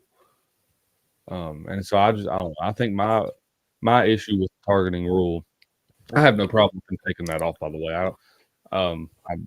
I can see why there's no clear evidence of targeting on that, but just as a rule as a whole, I wish that they would have some better explanations for why they call, why they do or don't call it sometimes, because in my opinion, I think their reasoning of it being for the safety of the players is completely bullshit, because if that were the case, it would be called a lot more often than it is. It's not for the safety of the players. It's for the opinion of the ref. Yeah, that's my issue. Like I'm cool with it being an opinion existing and trying to be safety for the players. But like you said, it's without the consistency, it doesn't work because they're never consistent. That's the issue with it, is the lack of consistency. Hey, and then too, another large issue that I have with the rule. Let's see what happened on this return here. Good stop, Ben Cutter. Good job. Another large issue that I have with the rule, though, is that it leaves the safety responsibility and the responsibility of the play as a whole all completely up to the defensive player. If you're an offensive player, what's stopping you from dropping your helmet every single play, and aiming it towards the defensive player's helmet just to try to get a targeting goal? Touche. So that's a large issue that I have with the rule and always have. So since that early drive, West Virginia's defense has stepped up. Interception, fumble, punt, the last 4 drives for Cincy. Here they come out, play action this time. West Virginia only brings 3. Oh, and TJ Jackson nearly gets in there. Sorsby scrambles out, now throws deep. Oh, no, hit the ground. Did he drop that in there? They're saying it hit the ground. The receiver wants a review. It was close, but with it calling incomplete on the field, the naked eye, it looked like, I really don't know what that. I couldn't tell really if he caught it or if it hit the ground. It's a late throw. It's a dangerous throw, really. Yeah, almost picked. Wilson just couldn't quite get there in time, but he was close to it. I don't know. It looked like it hit the ground to me. I couldn't tell. Just slow that one down. See if they review it. Yeah, Brian. I somewhat remember when they called it spearing. I remember specifically in middle school. Cruz, you might remember this. You had to watch the The video for yeah. that was like that old school Yeah, old timey video. Yeah. And they scared the crap out of you every time before the season because they'd make you watch that video of the guy leading with this part of his helmet and not keeping his head up, and he was paralyzed because it compounded that part of your spine there at the top. They really sometimes in school they did that. Like you would have to watch terrifying videos that would like scare you to death, like drinking and driving and like what they call it, scared straight or whatever. Yeah, or like those movies you'd have to watch in health class, like about people getting STDs and dying, like all kinds of just shit that would just scare you to death. You couldn't even get away from it on the football team. Like, dude, gotta watch video of dudes getting paralyzed. The last 10 minutes of this football game have been filled with review. I had to watch a lady give childbirth in school. That did. That's hit the ground. Yeah, that's what made me think that was the worst one. Did you have to watch the childbirth video in school? Oh yeah. Yeah. We had to watch. That'll change your life. That'll change your whole. I remember in middle school science class, we had to watch like an X-ray of people, getting it on. I'll say. Yeah. Yeah. I was like, why are we having to watch this? I don't think I've seen that one. Yeah. It was like an X-ray of it. That's weird. Yeah. That's real weird. I look like it bounced off the ground there on that one. You still got the review going on, but Brian asks, we talked about this a little bit in the live stream on Thursday night. Probably maybe hear a little bit more expanded thoughts then, but quick thoughts on the B-ball team after another game. They won another one since we had last time to talk. Hey man, I'm impressed so far. I mean, I think for anybody that's followed this team for a long time, more specifically last season, very much improved from last season. I think they play a very good, exciting brand of basketball. They play fast-paced. They have consistent offense. That's something that I don't think I've seen out of this team. Like I told them on the podcast the other night, I don't think I've seen that since the John Beeline teams. And I loved Huggy Bear. I'm not disrespecting him at all. Again, if you followed this podcast for a long time, you know how much I love Huggins. But he was always purely a defensive-minded coach, is what I mean by that. But with that being said, I think we play good defense, we play good offense. Even against the UMass team last night, in my opinion, that going into the game, I think a lot of us were like, well, there's no way we lose to UMass. But Frank Martin being their head coach, man, they got a good squad, and that was head of the basketball team last night. And I was impressed by West Virginia being able to pull away and get a win there. Yep, even having to play like a physical style, they did good. They ruled the pass incomplete there. And then on 2nd and 10, they did a quarterback draw. Sorbsby gets 5, 3rd and 5 for Cincy here, late second quarter. Sorbsby will drop to throw on 3rd and 5. West Virginia brings 3. He has to check down to Kiner. Oh, wow, good hit by Tarnu. Stop him. Oh, man. That makes him a yard short. That was a hell of a play by Kiner, some athleticism to leap over the man. That right there is why I was impressed with Corey Kiner and why I was high on him going into the season this year. Because that guy, I mean, Dantes Fagan wasn't even going low either, and he leaped over him. So, I mean, athleticism, but also set himself up to where then when he came down, got hit immediately by Tarnu and ends up a yard short of the sticks. West Virginia's going to get the ball back with a chance for a 2-minute drive. Kukor, of course, coming from Jacksonville State, whether you love him or hate him, Rich Rod's got that team rolling down there. So nice to see Kukor making plays. Yeah. I mean, he's made 2 or 3 now in this game, and we needed him to step up too. I think that, especially with Aubrey Burke's injury, and since they moved him to Spear, but that move really saved his season. We know he started the year and then got benched, and then ever since they moved him to Spear, he's been playing some and looking decent. Well, this defensive secondary has been playing they've been making some really good plays so far in this game. They've been rejuvenated a little bit by the change, maybe. They've been playing as well as I thought that they would play in the preseason, honestly, up to this point. I mean, they haven't been perfect. I'm not saying that, but sometimes that's all it takes, get a new voice in there. But, one thing I do want to see, I want to see him sustain it for this whole game, for one, but then also moving forward. Because like I mentioned in the podcast, like with the new defense coordinator, maybe changes some things up, does some things a little bit differently. We could catch Cincinnati off guard. So we need to see us continue to do it here. But if Jeff Coons continues to call it like this, we continue to play like this for him. I mean, hey, I'm all for it. Yeah. And you got some good competition going up against in this latter part of the season. I think offensively, Cincinnati's no pushover. So you get a good performance against these guys. I think at UCF, obviously, they've got a really good offense. That's going to be a good test for you. And then also Texas Tech is going to be the greatest test for this defense, Jeff Coons, left on the schedule anyway. I think so. No disrespect to Baylor or anything, but I think those are the main ones that we worry about. Yeah, and both on the road too, which makes it even more tough here. So I mean, I don't know, man. If you're a West Virginia fan, you got to like how we've been playing on the road this year. Yeah, that's a good point too. In my opinion, played a lot better on the road than we have at home. That's a good point too. It's a good point. But what I'm hoping is finally these final 2 home games, we redeem that a little bit. Coming up after this one, we got the final 2 home games, Baylor and then UCF. And I hope that we play well in those, man, because we all deserve it. We've all been going there loyally week after week and need to see it. You get 2 good road wins in Arizona and now Cincinnati. I think that rejuvenates that home crowd going into the Baylor game next week. And then you win that one, that obviously rejuvenates the crowd going into the next week against UCF.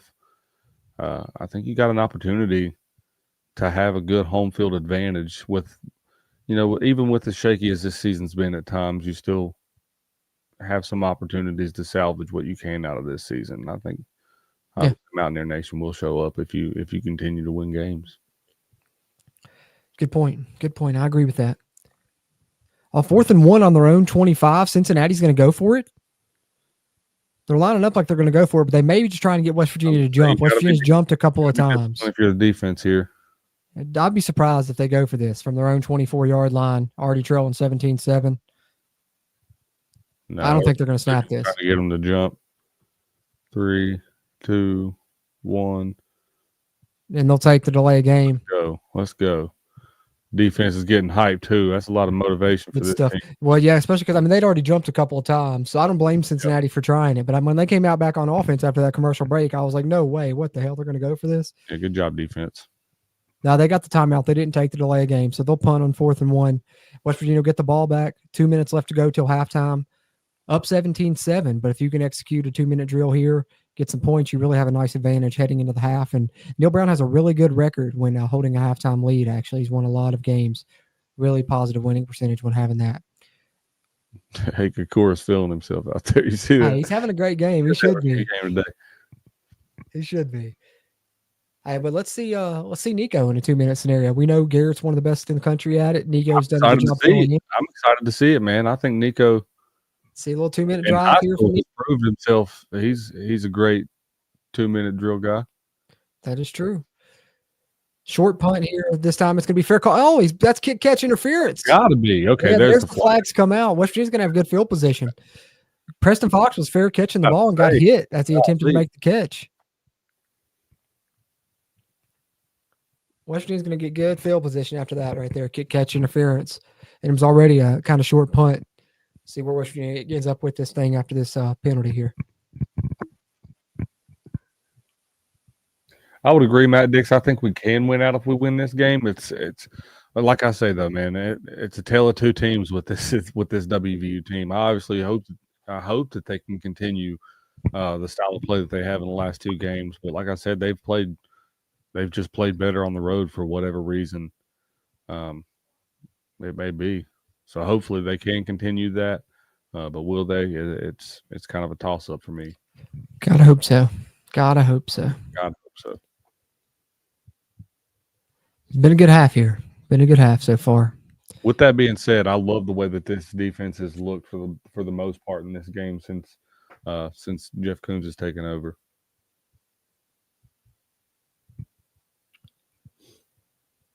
All right. So 1st and 10, right up near midfield at their own 46. Buddy, I've stayed off social media for the most part because of that. You got to. It's a jet sweep to Rodney Gallagher, but Cincinnati's ready. West Virginia's going to lose 2 yards. 2nd and 12 here. They try to hit a jet sweep to start this thing off. Be about 2nd and 11 for West Virginia now on their own 45. 90 seconds till halftime. West Virginia does have 3 timeouts if they need them.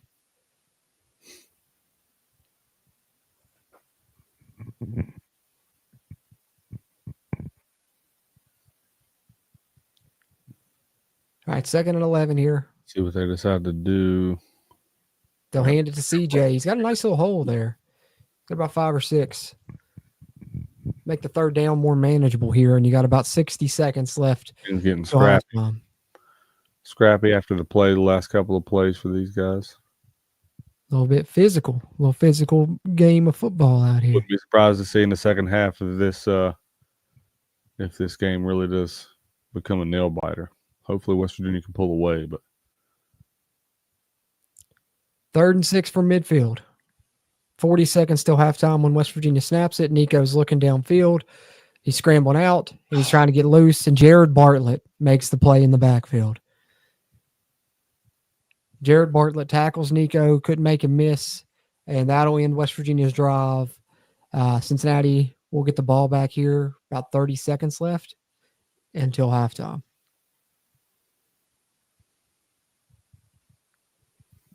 Good play there by Jared Bartlett, who always did have, some good speed, and he showed it right there. Look at this man. Look at this old man out here dancing in the crowd. Isn't he? Hey, he's out there feeling himself. Shout out to that guy, even though he's a Cincy fan. Yeah, shout out to that guy.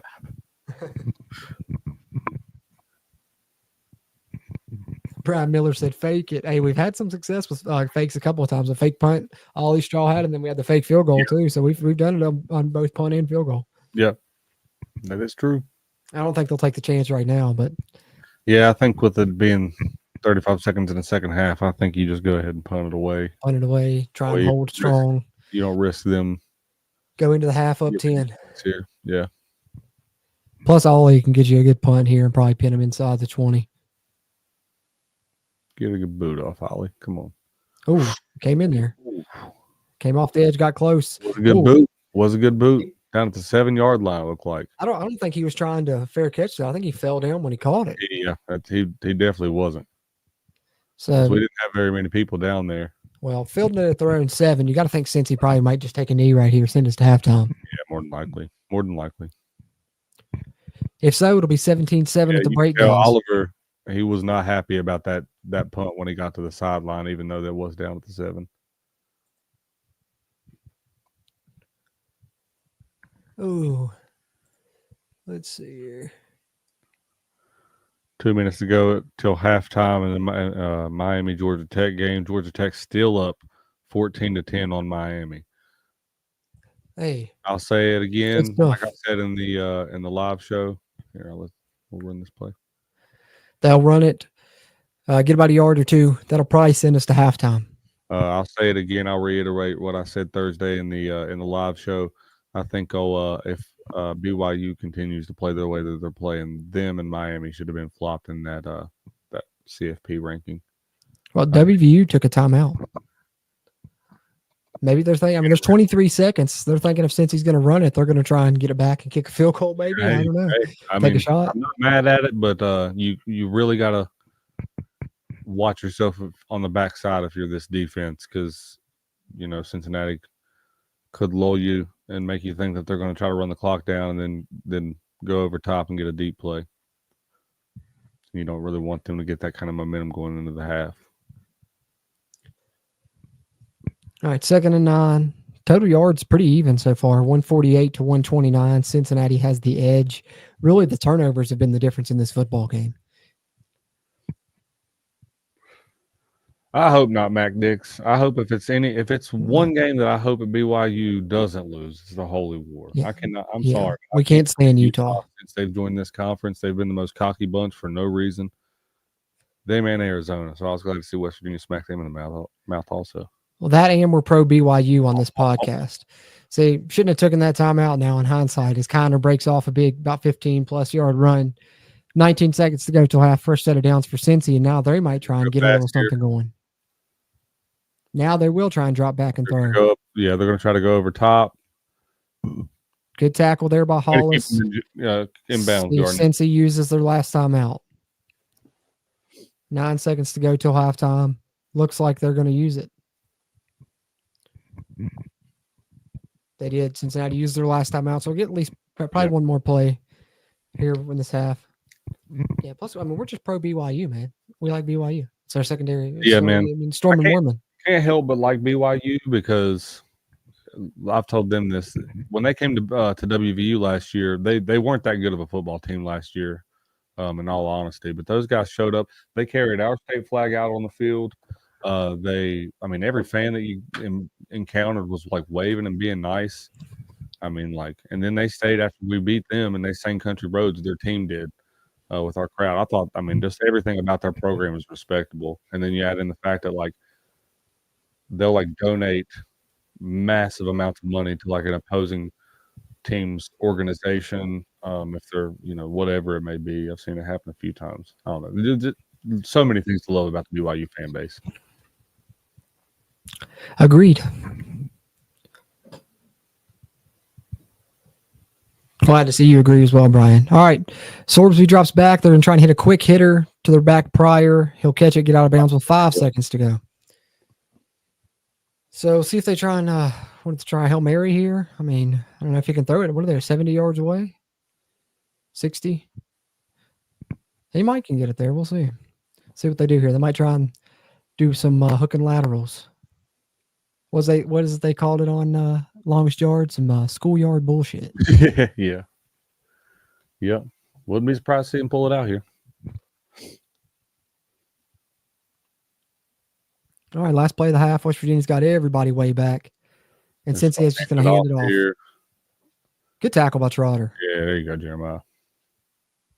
Halftime, 17-7. West Virginia leads Cincinnati. Strong first half for the Mountaineers, especially after falling down 7-0. You respond 17-0 run to end the half, and your defense really is the catalyst for it, forcing turnovers and making some plays. So shout out to Jeff Kuntz. Shout out to Jeff Kuntz. Getting ready to say, you got to love what you're seeing out of this defense in the first game. After Jordan Leslie, obviously getting on the getting the boot, but also both of the bye weeks this year, West Virginia's come out of those bye weeks and looked really, really good on defense, and really good in the game as a whole. Going into the half 17-7, you got to love that out of this team. True. Because Nippert, man, that's not an easy place to play. We used to struggle up there all the time back in the Big East Conference. So I've been really nervous about this game, and I'm still really nervous about this game going into the second half, just so you guys know. Cincinnati is going to make a push here. Don't be surprised whenever they do. But West Virginia's just got to be able to hold strong on both sides of the ball, make plays. Absolutely, man. And we're going to take a quick break during this halftime real quick, and we'll be back to chat with you guys about the game and, of course, provide you a little play-by-play for the second half. Hope you guys have enjoyed this thus far. We're enjoying it, especially with West Virginia winning, so hopefully that continues in the second half, continue to play the way they are in this first half, maybe step it up even a little bit on the offensive end and continue playing that way on the defensive side. But as I said, guys, we'll be right back. If anybody pops in the chat, you guys can let them know as well. I'm going to throw the score up from ESPN here on the screen while we're gone. We'll be back in about 20 minutes or so, time for the second half. Gang, gang.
Hey, just in time.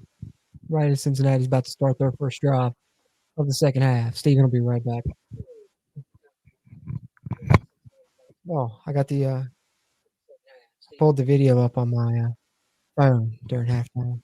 Just in case any ghost was going to pop up on the stream while we were gone or anything. Had to be prepared. So Cincinnati with a little motion, and then it's a handoff to Kiner, and he about broke a big one. He does get a good, 15, 16 yards, but, man, he looked like he was going to house that for a second. So good first play for Cincinnati. They pull a man to get a good block on Trotter and got Kiner free up there at the second level.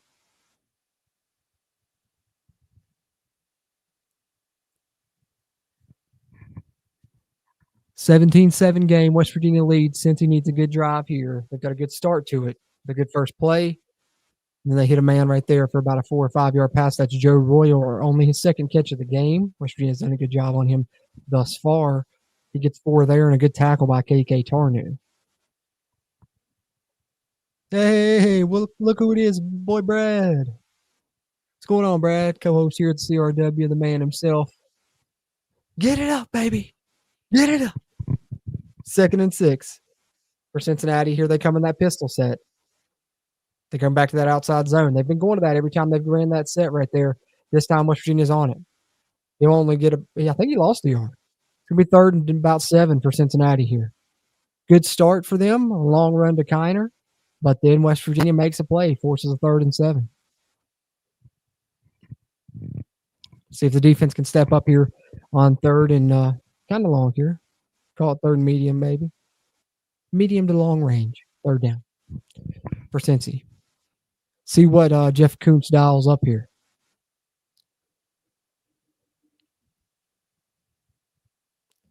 Cincinnati checking with the sideline, maybe changing their play. Late in the play clock here, down to 5 seconds. They get the snap off, and Sorbsby's dropping back. West Virginia brings 4, but they get pressure on him. Down he goes. T.J. Jackson sacks Brendan Sorbsby. Let's go. West Virginia is going to get the football back up 17-7. West Virginia only brings 4. T.J. Jackson splits a double team to make a play. Him and Ty French meet at the quarterback. That's probably going to be a half sack for both of those guys. But let's go. How about it? T.J. Jackson with a big sack, and West Virginia's getting the ball back. T.J. Jackson with the sack, brother. Him and Ty French met at the quarterback, and we're getting the football back up 17-7. Cincy's punting here. Puts his foot into it. Preston Fox will field it at the 25, tries to make something happen, and he gets about 10 yards. WVU 1st and 10 on their own 35. Oh, yeah, don't forget to unmute the soundboard.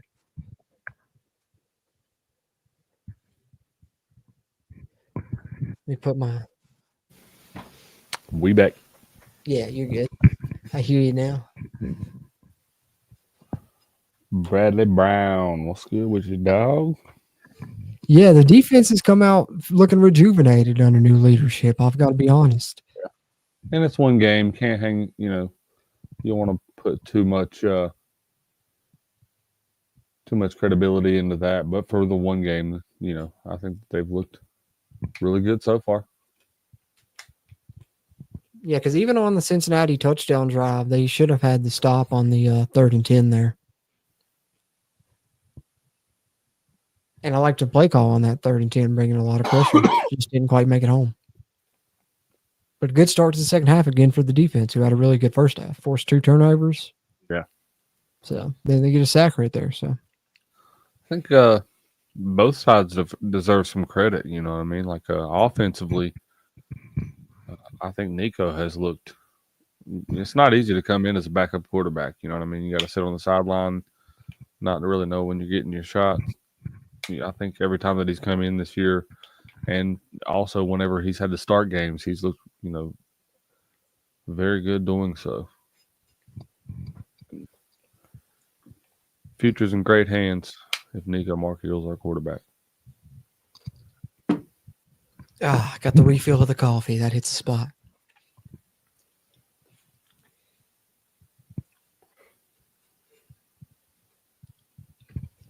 Yeah, snaps seem like they're going to be something we're going to have to deal with for just the rest of this year, especially when we play these 3-down lineman schemes where somebody's head up, the nose right over top the center. Yep. But that's another reason maybe you lean more towards Nico. He can handle them better with, a little bit taller size.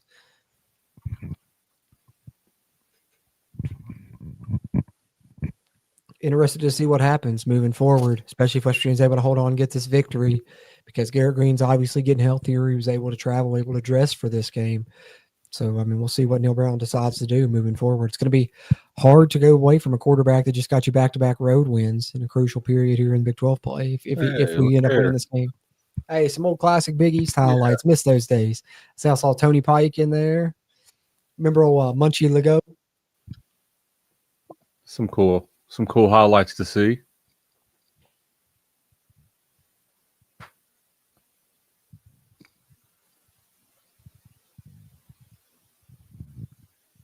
I'd say West Virginia's got a really good turnout up there in Cincinnati. Just the close proximity, but also, obviously, like we've been saying, the connection between the old matchup like we used to play. All right, West Virginia with the ball at their own 49-yard line. And Jaheim White on the give gets about 4.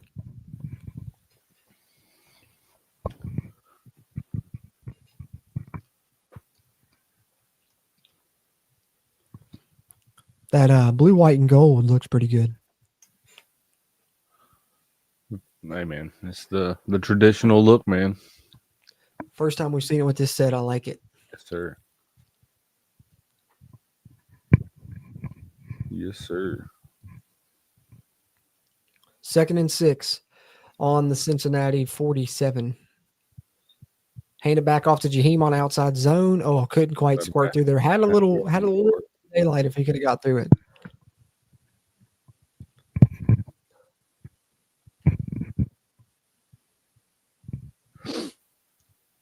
Big 3rd down here.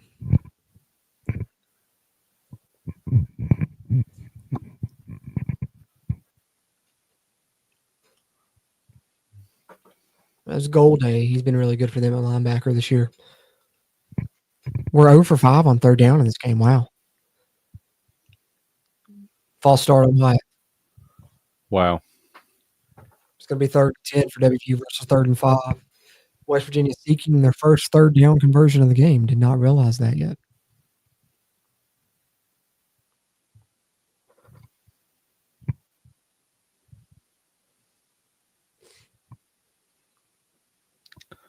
Come on, Wyatt. You're the one guy on that offensive line that should be smarter than that.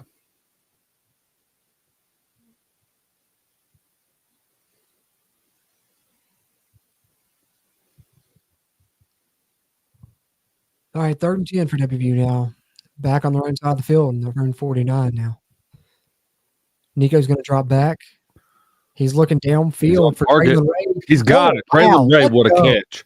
What a throw and what a catch. Perfectly placed ball by Nico. Traylon Ray one-on-one. I love that. That's I love that. Gap for me and Steven right there. 3rd and 10, you go downfield Right on the one-on-one money. coverage. Perfect. Way to float that over top. You don't underthrow that.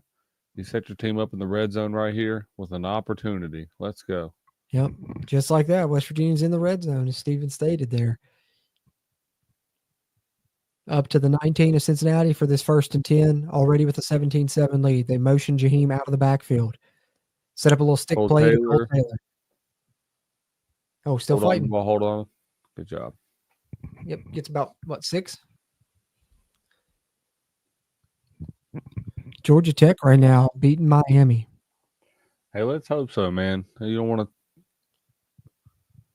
Miami's had to come from behind a couple of times in ACC play, so you never know what could happen. Yeah.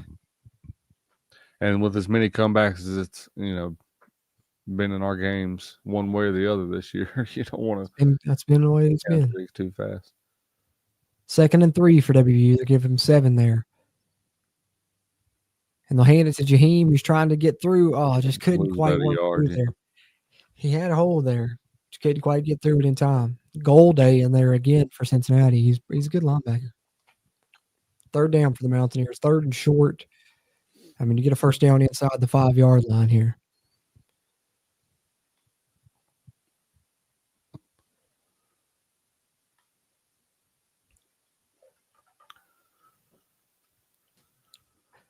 I don't know if you go back to that. Do you go back to that slant pass because it's been working, or do you stay away because they're probably looking for it now that you've gone to it too many times? I like a QB run with Nico. I wouldn't mind that. So they're going with, hey, what a call, Cruz. Hey, let's go. Give it up for my guy Cruz Let's over go. here. Give it up for my guy Cruz calling that right there. Manifest destiny. You gotta love that. You gotta love that. Let's go. Spoken into existence, my friends. QB draw for Nico Marchiol for the West Virginia touchdown. Good job. He had the first down, but then even past the marker makes a man miss and gets into the end zone. West Virginia up big. Hey, thanks, Eric. Hey, I gotta. That probably may never happen again. I'll take it. Good stuff. Yeah, Matt Dix did call that earlier too. He called QB draw as well. Good stuff to use, man. Nice. You as well, man. Nice. Great minds think alike. 24-7, West Virginia with the lead now in the second half over Cincinnati. And I mean, guys, this is a good Cincinnati team right now. West Virginia's playing very well against on the road. So. Yeah, and don't discredit this guy's running game, man. Nico can run the ball. He's not quick and shifty like Garrett is, but to say he's not as much of a runner, he's just a different type of runner, in my opinion. He can still move. For being from the future. Matt Dix, it could be a nail in the coffin. I would agree, but I've seen us too many times this season feel like it has been that, and then no. Oh, yeah. There's Bentley. I don't want to call it a nail in the coffin just yet because I don't want to jinx things. West Virginia's playing really good ball right now, though.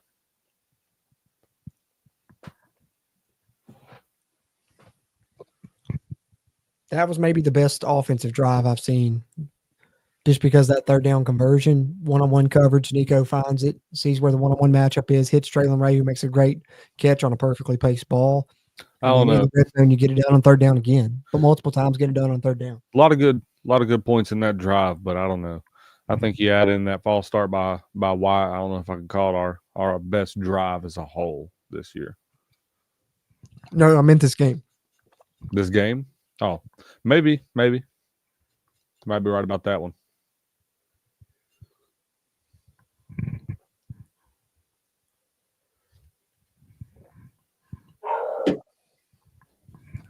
Sorry, my dog's going mental out there, guys.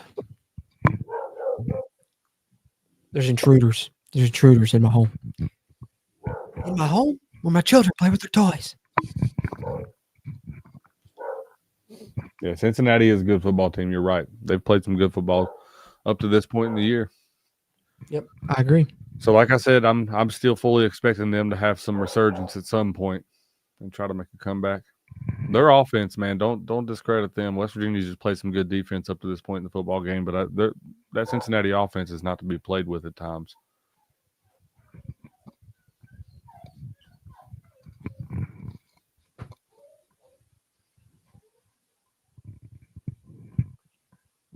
But, I think West Virginia, like I've said a few times, I think they're just a tale of two teams. And unfortunately for fans that attend the games all the time like we do, the tale of two teams this year has just been more often than not, they've just played a lot better on the road. So we've had to watch the good more often on TV this year than and gotten mad whenever they play at home. And I think that's the reason most of the fan base has been mad, is because, we show up, we sell out the stadium, and we give a good atmosphere, and then we get disappointed because, they don't play up to par. Well, if you can get this kind of stuff at home, I think people would start buying back into the Neil Brown. I don't know if they'd buy back into Trusting the Climb as much, but I appreciate you, Drum Wolf, coming in even late. Better late than never, man. Appreciate you coming in, man, as always. Always appreciate you tuning in and chiming in. Eric, you're looking good on that cover, too, taking us getting the 5 points. Knock on wood. Go ahead and Let's keep it up, defense. I know I just sounded really negative in parts right there, but I meant it in a positive way.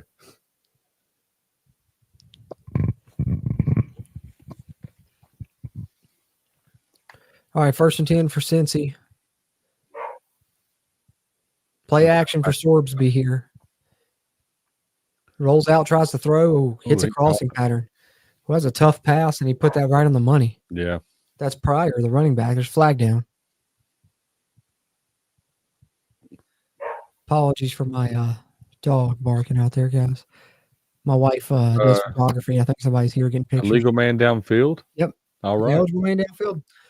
Back it up. Redo it. So a big play there for Cincinnati to start their drive. So it's going to get back Doesn't up count. 5. 1st and 15. All right. Let's see. Yep. Right there he is. A little bit too far downfield. You see him up there in the 31. Right there in the replay.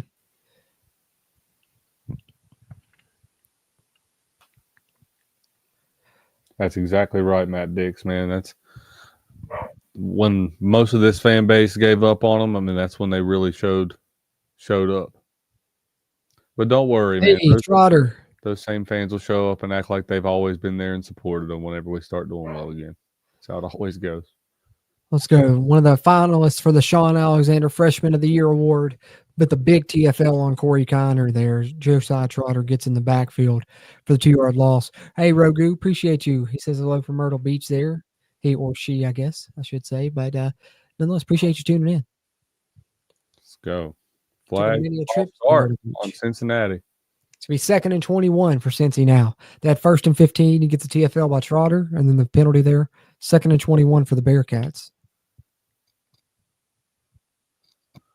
All right. So you got a 2nd and 21 here. West Virginia's got them pushed up against their own end zone here. Maybe we can get another turnover and get West Virginia's offense in good position, or possibly another defensive score. I'm up for it. 2nd and 21. Sorbsby's going to drop the pass.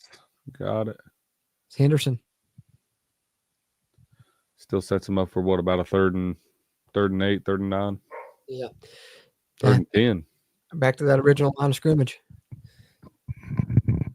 3rd and 10. They look like they're going to go pretty quick here, getting line back up. Spread it out. They're 1 for 8 on 3rd down, so we've done a much better job getting off the field on 3rd down. He's got all times of time. West Virginia with good coverage, though, so far. They're bringing 3. They finally get there. He has to release it. He has to throw it away. That's great coverage that forced that, too. We only brought 3. They never really got there. Great job. Don't be surprised if they – I don't know. It looked like they might be punting. I thought they might try to go. Bro, shout out to Jeff Coots one more time because of this. I mean, coming into the game, you guys, what did I talk about? I said, getting off the field on 3rd down has been the big issue. Cincinnati, 1 of 9 on 3rd downs. Yeah. West Virginia getting very multifaceted defense today, too, also. Forcing turnovers, great coverage, great pressure on the quarterback. Corey Connor did well early part of the game, but I think for the most part since then, the defensive line has held their own in the running game. Shout out Jeff Coons and the entire defense. We played really well today. Oh, no, don't do it. I thought he was going to run up and try and grab that. It looked like he was going to, but Cincinnati did a good job of staying with it. How about West Virginia right now on the road, up 24-7, getting the ball back midway through the 3rd quarter here? I mean, against a good Cincinnati Bearcat team. I mean, I don't want that to be. But we can't coast here. We saw against Arizona right before the bye week. We were up 31-13. So, I mean, this is a bit bigger lead, especially if we score here, make it 31-7. But we almost collapsed then. We got to do better this time. Had a bye week to learn from it. Let's improve.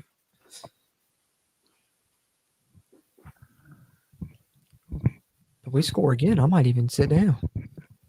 And you guys know that's rare that happens. That's usually when I feel like the game's locked up. one way or the other. Either we've done gotten beat or I feel like we're going to win. Finally, when the nerves go away.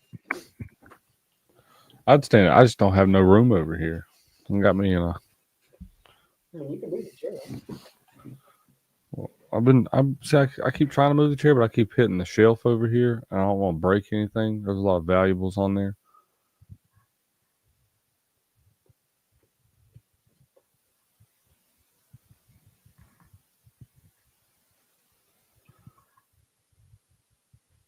Tell you what, watching some of these commercials with the sound off is different. I'll tell you. Those KFC chicken tenders look pretty good, though. I'm not gonna lie. I'm gonna have to try those things.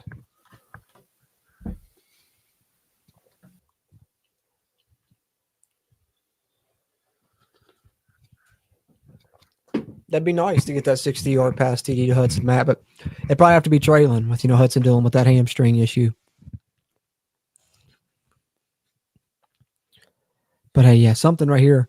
Maybe now's when you set up that deep shot. You've tried one earlier, had a little miscommunication. Maybe now's when you go heavy personnel, play action, take a deep shot.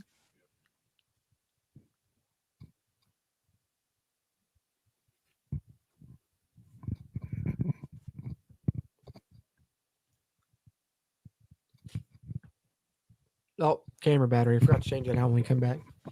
We'll switch it out real quick. I got you.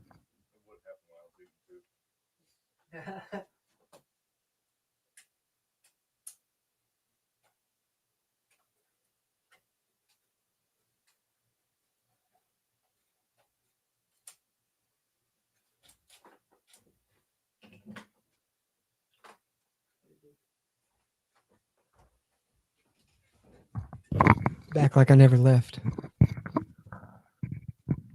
WVU with the ball here. Big lead, looking to maintain it. Hand off to CJ here. 12 personnel, pretty heavy set. Gets about 3 or 4.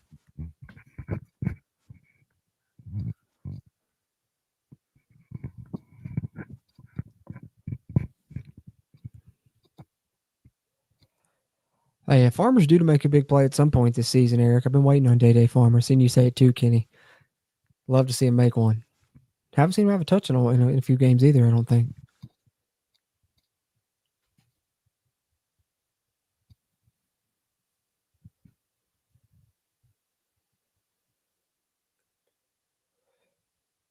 Second and 7. Nico rolling out. He's going to be hit. Oh, he breaks through. Avoids the sack. Get back to the line of scrimmage there. That time Bartlett tried to get him and Nico slipped through. But it'll still be 3rd and 7 for WVU.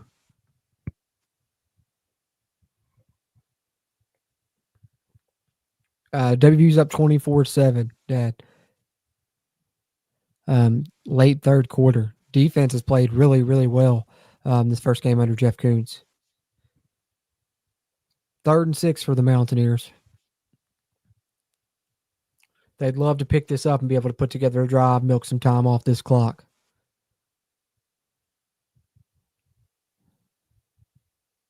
Nico's looking deep again.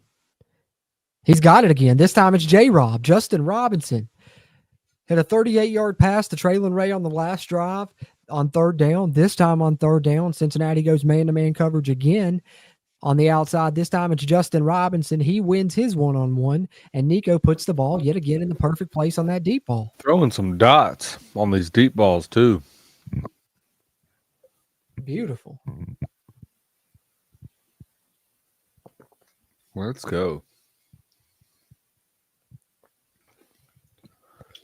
Good job again by Nico right here so far in this game, really. Justin Robinson making some darn good catches this J-Rob, man, making plays past couple games.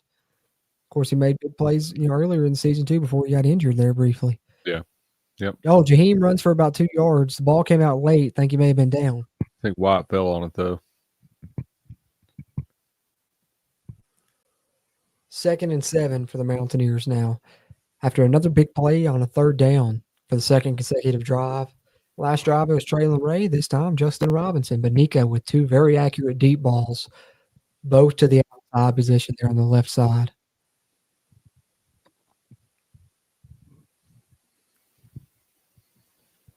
2nd and 7, WVU up to the Cincinnati 27-yard line. Motion to the right for Traylon. All the receivers stacked here to the bottom of the screen now. The play action, Nico's looking that way. Go deep again. Going to run. Now he's going to take off. Good job by Nico. Well, they were looking to look like they were looking to take a shot there, but it wasn't there. Nico smartly takes off and gets about 5 yards. He tripped up there. It's kind of dangerous. Luckily, that the defender was in the spot he was. So 3rd and 3 for WVU. Up 24-7. 3 minutes to go in the third here.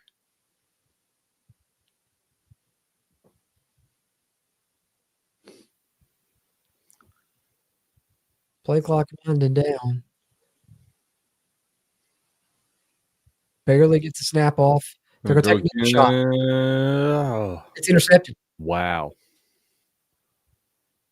Honestly, like, That, what an interception. But that was a great play. West Virginia had, 2 times it attacked that left side on deep balls, one to Jalen Ray, one to Justin Robinson. That time it was a slot stuff fade. like that you really don't want Cincinnati to get. I think it might be a celebration. Defensive PI. I think it's celebration maybe. But that time I tried to hit the slot fade over to that left side, and not a bad throw by Nico. I mean, he put it in a decent area, but a good play by bit, though, in my opinion. Underthrow him just a bit.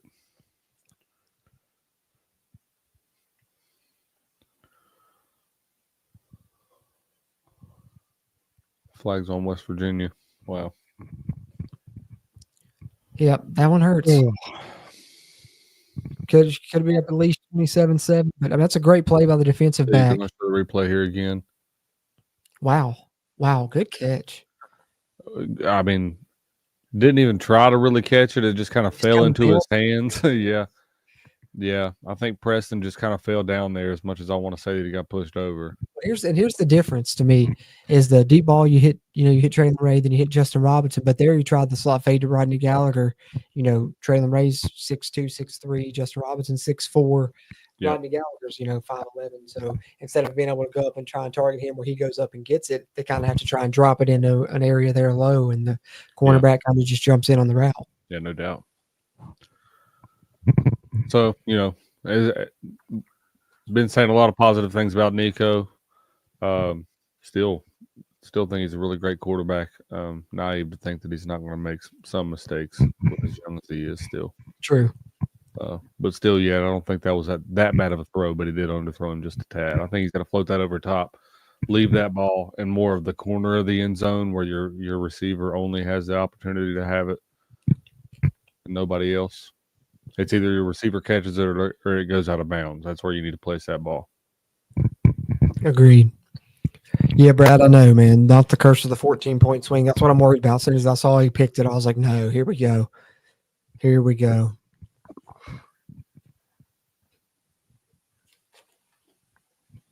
And the bad thing is we're remaining aggressive too. I mean, we've been taking deep shots here with these multiple score leads. Yeah. So you really can't put it on us, taking our foot off the pedal this time. We've been keep the pedal in the middle. Yeah. Well, they're going to get the ball on the 20-25 line. Let's see if this defense can continue what they've been doing all day. Get some pressure on the quarterback, possibly force another turnover. Get it right back. I'm pretty sure my key to victory was winning the turnover battle. West Virginia's done that so far today. And they need to continue to do that. Agreed. I've been impressed by that because that's something we haven't done in a lot is force turnovers.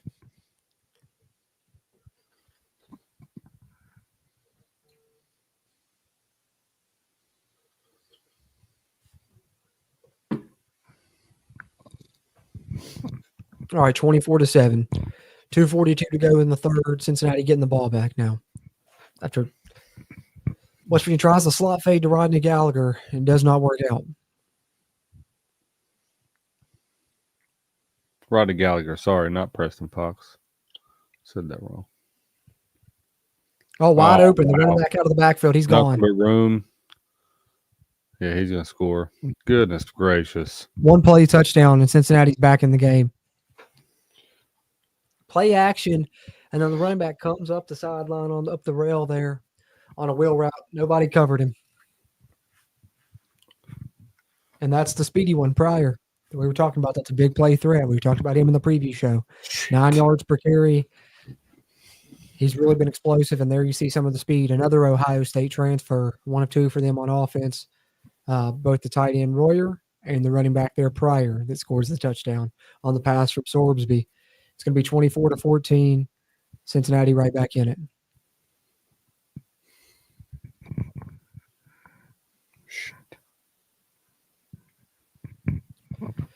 Looked like it was going to be 31-7 Mountaineers there for a second. And there it is. Brad, shout out to Brad. You're from the future as well for calling that when the 14-point swing, the dreaded 14-point swing occurs.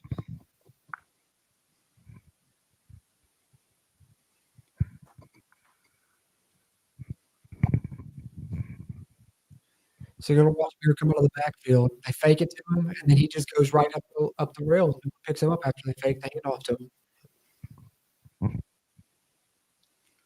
And then it's just his speed on the sideline for 6.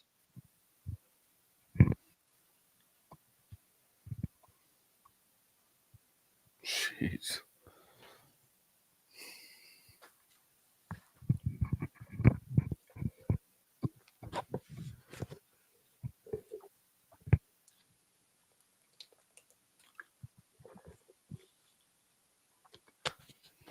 Well, you survived late resurgence from Arizona 2 weeks ago. Let's see if you can do it again against Cincinnati. Yeah, that's what we hope.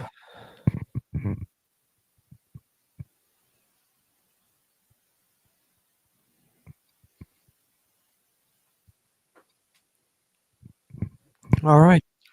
24-14, Cincinnati kicking off to West Virginia after they've cut into the Mountaineer lead. And you can feel all of us sweating a little bit. Preston Fox on the return. Ooh. Fought out about 22. Fell down. If he could have kept his feet, may have had a little something there, but couldn't quite keep him. West Virginia started at the 22. All right, shake it off, Nico. All right, gentlemen. Shake it off, Nico. You know what, guys? This is just Big 12 football. To be quite honest with you, I mean, this is what's just going to happen. This is what's happened. I mean, it's not just our games; it's in every game. You have tight games, or you have a team that's got a lead, and then a late resurgence late in the game. West Virginia's got to hold strong, though. Got to put a drive together here. Mountaineers come out 11 personnel, and they'll give it to Jaheim. Running back to the top of the screen there. He wiggles through, gets about 3.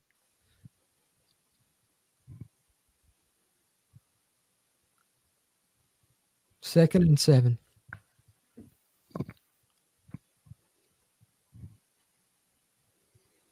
Yeah, that's right. We need Nico to have that mentality, Eric. Don't let the INTs bother him. Let him be a gunslinger.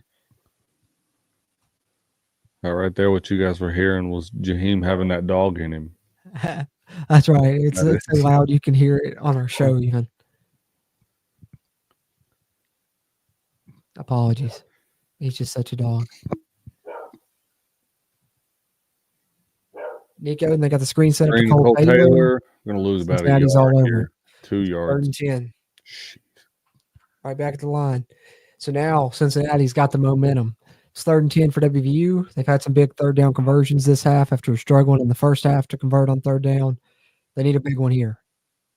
There's the Godfather, Dante Corleone. We get a shot of Cincinnati defensive lineman. Well, they give him forward progression for about a 1 yard loss only. 3rd and 8. I'm gonna have to go out there. I'm gonna have to go out there and quiet him down.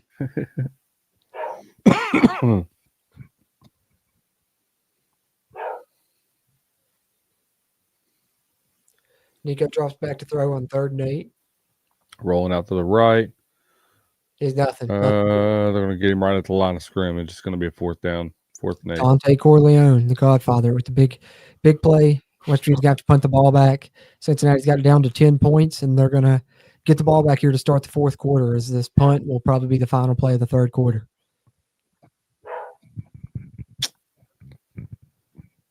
We'll go ahead and take a short bathroom break real quick since the quarter's about to end. I don't think this will be a bad spot right here for, what we talked about earlier with the fake punt. This might be a good opportunity for West Virginia. I know they're kind of deep in your own territory here, but that's not what they're going to do. Oliver Straw's going to punt it. Not going to be caught. West Virginia's going to down it at about the 29-yard line. All right, so at least you don't give up bad field position. You kind of flop the field a little bit. Defense just got to – I don't know if that's got to be just a blown assignment what happened on that last play with the big play for Cincinnati's offense.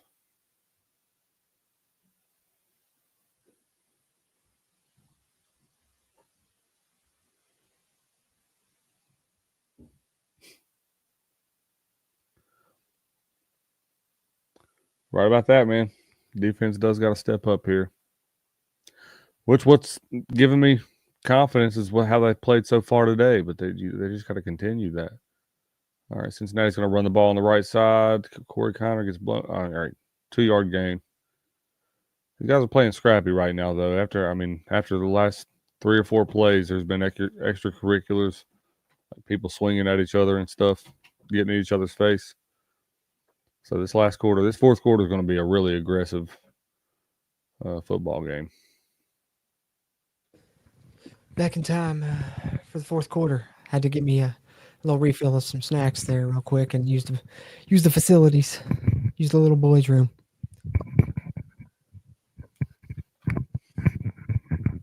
All right, defense needed to get fourth quarter, baby. Let's do this. 4's up. Finish this game. 4's up. Let's prove that we can win close games. We can win blowouts. No, he didn't bark when I was out there. I come in here and he goes back. It's like he's smart or something, Cruz. Yeah. It's like that. It's like that.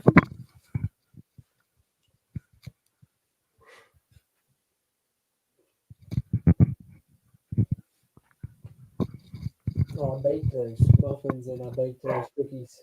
Hey, let me tell y'all something. If y'all didn't know, Cruz over here, he's not just a phenomenal podcast host and phenomenal editor, not just a phenomenal, game caller whenever he calls plays like QB up the middle, then it becomes a touchdown. He's also a phenomenal baker and a phenomenal cook. I mean, this man, he cooks all kinds of stuff. We're gonna keep this bit going. Let me tell you, he made these Tostino's these pizza rolls from scratch. He made all of them from scratch.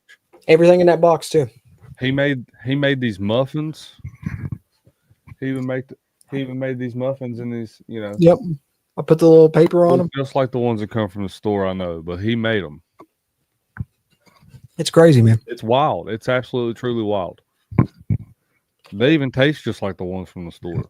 I know. I try and mold myself after them. So that's what I like about Cruz. He always pushes for perfection. He's a perfectionist, if you will. We're just gonna keep that bit going all year. That I make everything that we eat during the game watch-alongs.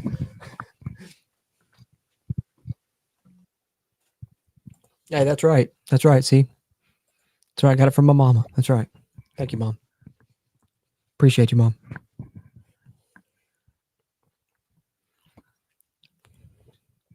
Hey, thanks, Tanner. Appreciate that, bro.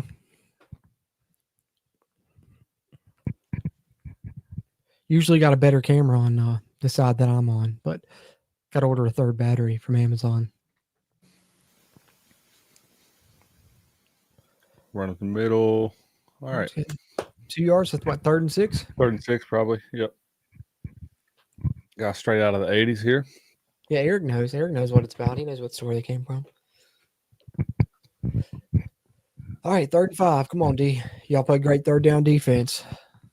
Hey, homemade pepperoni cheese rolls from scratch. That does sound good. Can't beat those.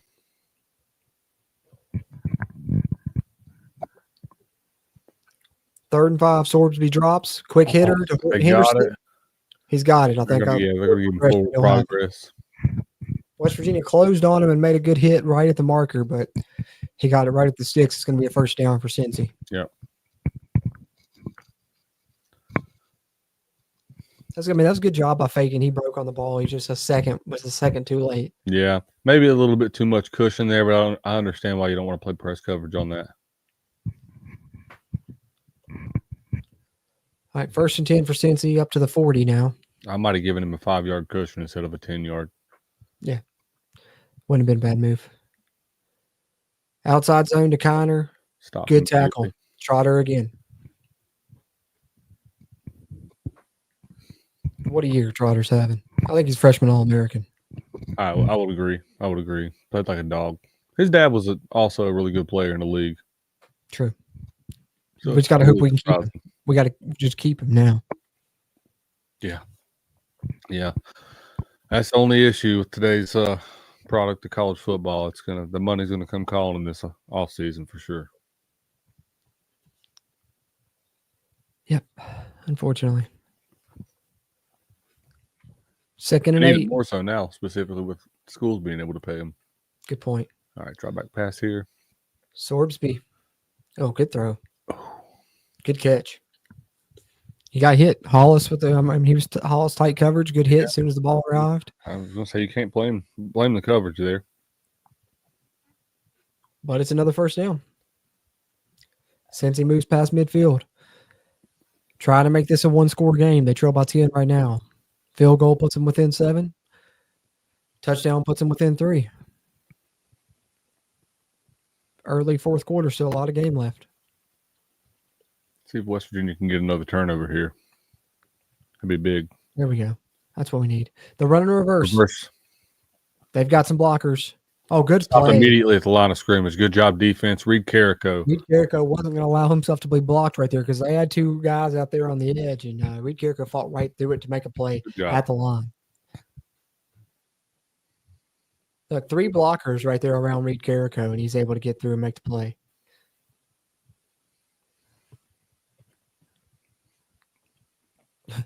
Like how Fagan's like, I'm gonna be involved in the tackle as well. I'm gonna hold on to you, Reed.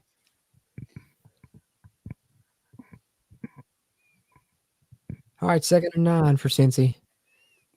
Good play by West Virginia to not allow that reverse to get out after they struggled with that earlier in the year. Kansas hit them with that a couple of times.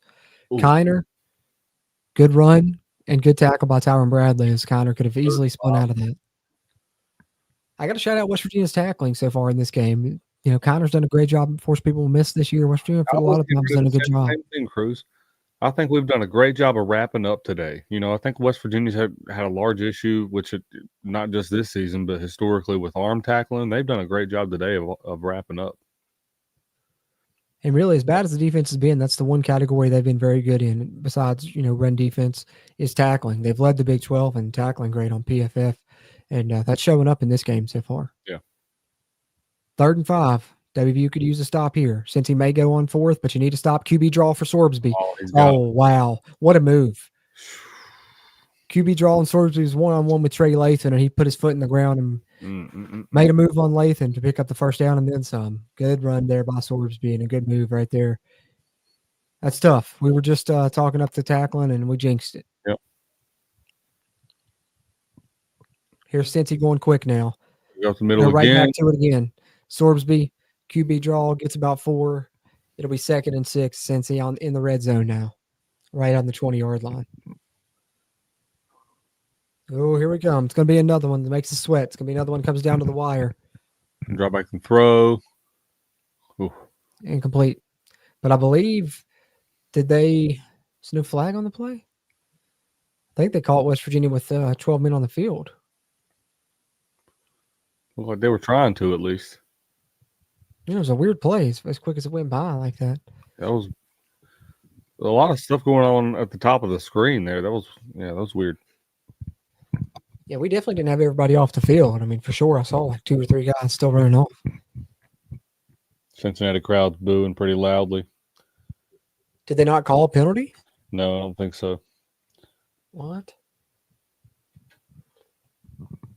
I mean, obviously, I'm not mad about it, but I mean, that's clearly bullshit. Like West Virginia got a timeout off. That's why they didn't call. Oh, I was about to say, like, we definitely had like Cincinnati is their fans are not liking that. I was like, we didn't only have 12, we had like 14 people on the field, dude. There was like 3 guys that didn't. See, this make is it why on. it's beneficial to have Tony in the ear.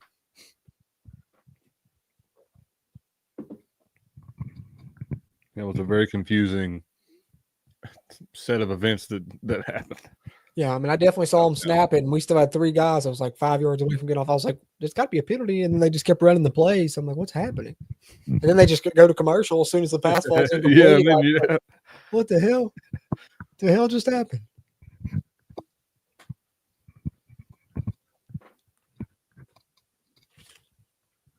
Because obviously you don't have the games. We're not listening to the game sound when we do these. You know, we're just watching.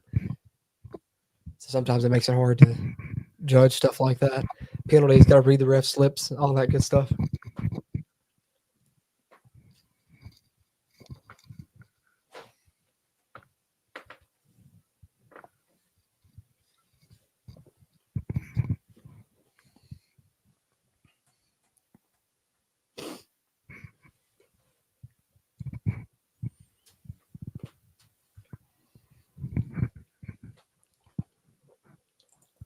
How's your fantasy team doing, Steven? That's what I was just checking, my friend. Oh, yeah. Let me know how mine's doing as well. I was in a close battle at halftime. Right now, up 113 to 41. You are? Yep. Oh, you're dominating. That's what we want right there. And you are down 71 to 49. Well, we had a good run.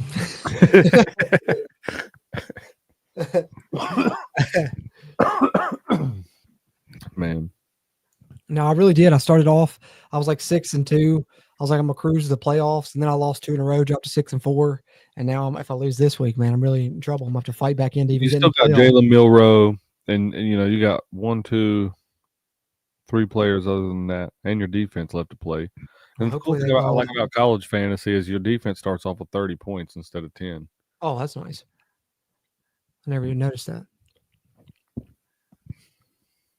All right, 24 to 14. Cincinnati on 2nd and 6. Try back pass. Oh, Jackson with pressure. No, that's Sean Martin with pressure, but he gets away and he's going to run. He's going to go for a run. Took a dive there. I hope he's okay.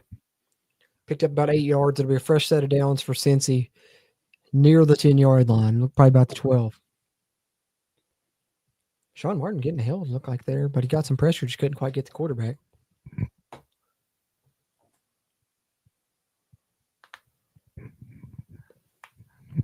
All right, we're under 10 minutes to go in the game now.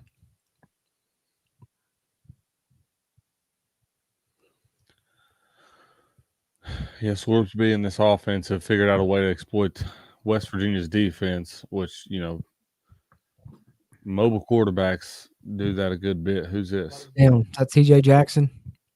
I believe that's TJ. Hope he's all right, man. He's been playing through. Like I said, he took a dive there. Yeah, that is TJ Jackson. Yeah, he took a dive. That's why I said I hope he's okay. It looked bad the way he dove, limping a little bit. I hope that's not a bad sign. I hope he can get back in this one. Gonna need him down the stretch. All right, so as we all kind of feared when that interception happened, that it would kind of turn the game. West Virginia could have went up 27-7. You know, if that interception goes the other way, you could go up 31-7. Instead, since it gets the ball scores, now they're driving and got a chance to make this a one-score game. 1st and 10 in the red zone, nearing the goal line. Hey, Matt Dick said the WVU girls team's up 38-9 on I don't know how to pronounce that. I'm not going to try. Hey, WVU women, they're going to have a good season, man. They are. Sorbsby gets loose again. He's going to score. Wow. Sorbsby has heard us scrambling on this drive, and there he does it again with an 11, 12-yard touchdown run. and just spin it into the end zone, into the spin cycle right there. It's like back-to-back spin moves and made a couple guys miss and then wiggled in. And it's 24-21, pending the extra point. Man, you got to make those tackles. We spoke too soon about the tackling. We spoke too soon because then Sorbsby's been making people miss. Yeah, And I believe it's his 7th rushing touchdown of the season. He leads Cincinnati in rushing touchdowns. you got to hope that they'll be able to. I mean, all at once. I mean, that was all just one drive where he just decided to use and go up the middle, and I think it threw our defense off. So you got to hope that on the sideline they can be able to come up with something to. Well, Drummond, if they had a spy on him that play, if you watch on the replay, Trotter was there. He just made a miss. We've had a spy on him a couple plays this drive, and he's made the people miss. West Virginia's offense has got to go down and answer and score some points here. Sorry about the dog, guys. Sorry. Apologies. And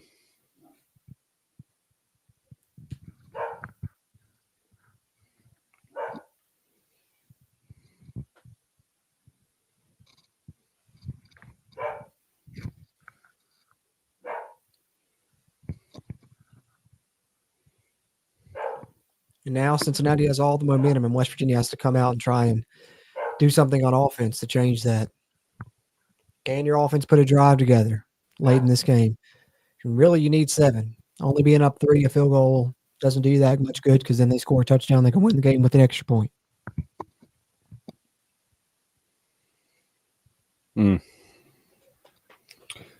Shaping up to be a battle like we predicted.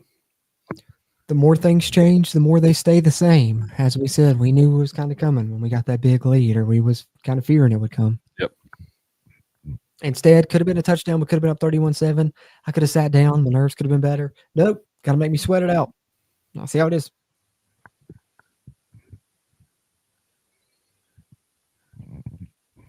I wouldn't say the defense is collapsing per se. I would think it's just more due to West Virginia's really kind of shut down every other.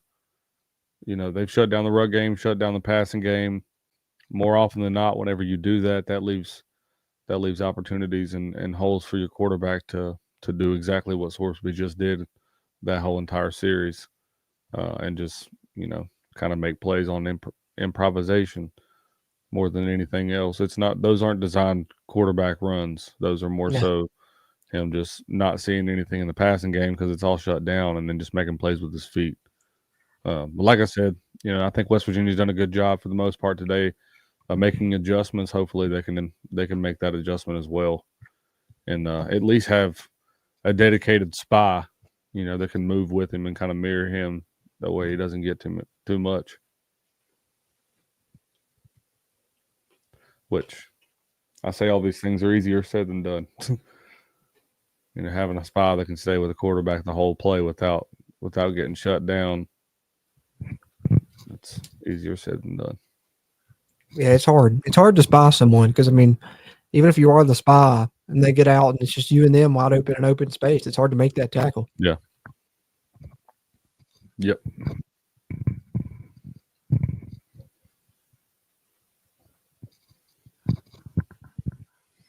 All right.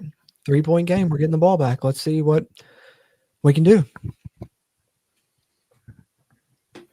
How are you? WVU won that game. That was pretty cool. That was the first matchup I guess they ever played. Was 1922. West Virginia won 34-0. Preston Fox on the kick return. Oh, he's got room. Let's go, He's Preston. got room. He's got room. Preston Fox is going to cross midfield. Buddy. That's what we needed. That's what we needed, buddy. That's what we needed, brother. We'll take those all day We haven't long. had one of those daps in a while. That's how you know it hadn't been going our way for a few, but there's a play that might change the momentum for a second. Wide open. Great. Well designed right there, the way they drew At that the up. 49-yard line in Cincinnati territory. I think that's exactly what you need if you're this West Virginia offense. You need to get down there and score some points. You set yourself up in really good position to do so. Special teams has been elite this year. They've improved in even the areas they struggled at last year. The special teams has been great.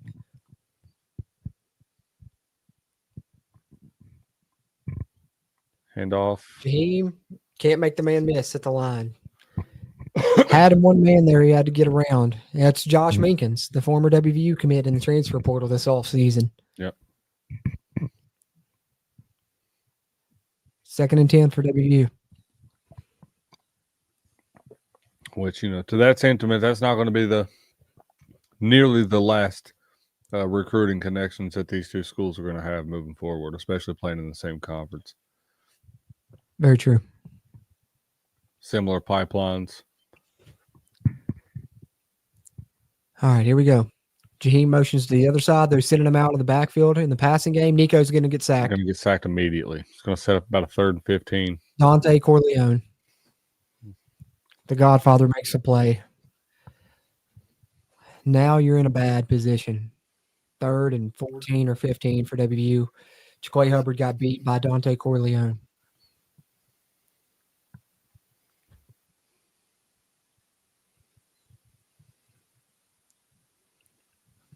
Well, WVU ever needed a big play in the passing game, it's right now. Halfway through the 4th, Cincinnati has most of the momentum in this game, and WVU has the 3rd and 17. They motion CJ out. They give a 5-wide look for Nico. Drop back pass. Shoulder fake. Scrambles out. He's going to run. Not even close. You got to punt it. Yep. If you got a little bit more, maybe you could think about going, but you got to punt. 4th and 8, since he's going to get the ball back, less than 8 minutes left in the quarter. Trailing 24-21. I hate to say it again, but is this where you go for the fake punt? You think it catches them off guard if you do that? You could. Is Neil Brown going to take that risk? Nah. Neil Brown's not that big of a risk taker, in my opinion. Plays it safe a lot. He does go for it on 4th downs, but come on. Let it roll. Down it at the 5. I think that could have got deeper, though. I was going to say he could have let that roll a little bit more. I'm mad at that a little bit.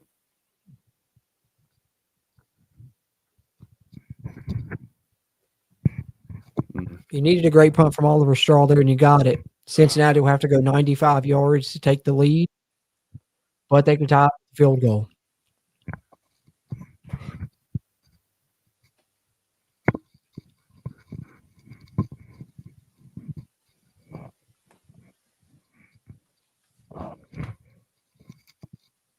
Yeah, I'm not going to lie. Cincinnati's had good run defense this game. They really have.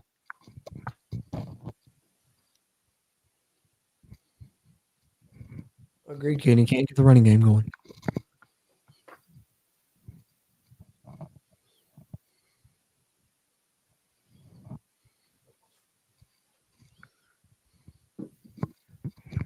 All right, so here we are, down to the wire.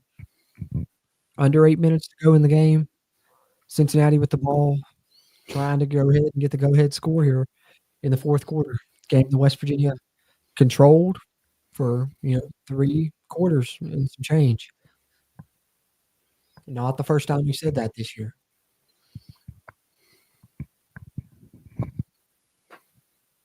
Tanner Hess, I feel it speaking into existence, man. Cincinnati fumble. We need it. We need to force another turnover. I asked me one of those also, man.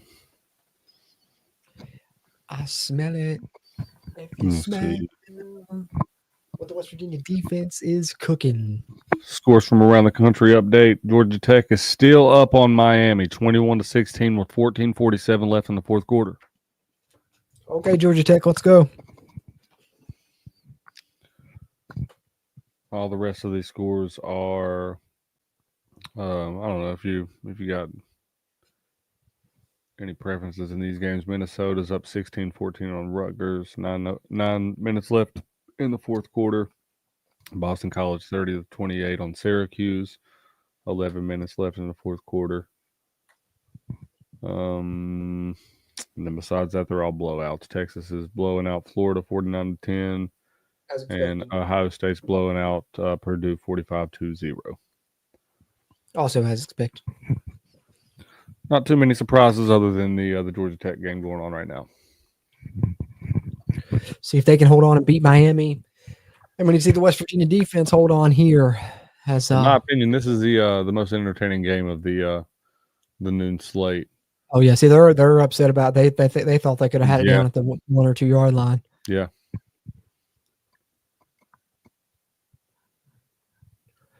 But Cincinnati has it on their own 6. 1st and 10, they'll hand off to Kiner. They're going to get a good positive play here, about 7-yard gain. Gosh, come on, defense. You got to play with a sense of urgency here. It's a good tackle by Anthony Wilson, but That was a 90% 7 yards run. downfield before he gets touched.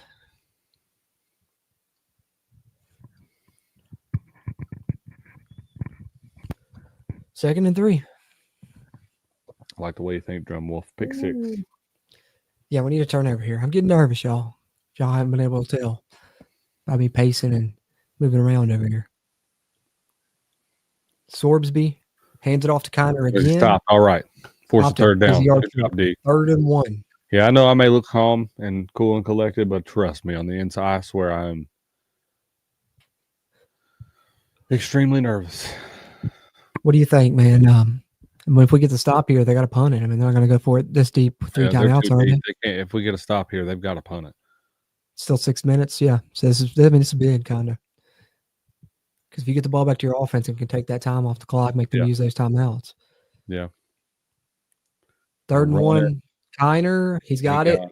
He's got it, I think. I don't know. They're saying he stopped him. It's close. Looks like he's got it on the spot. Yep, they're giving it to him. So I'm waving the chains on. 1st down by about half a yard there since he gets it. 1st and 10, but the clock winding now, down close to 5.5 minutes by the time they'll snap this ball. Still back on their own 20-yard line. Pryor's in the backfield now. He's had a big play in this game on that pass a little bit ago. Or excuse me, they're back on their own 16, rather. Sorbsby throws into a tight window for about 7 yards to Henderson.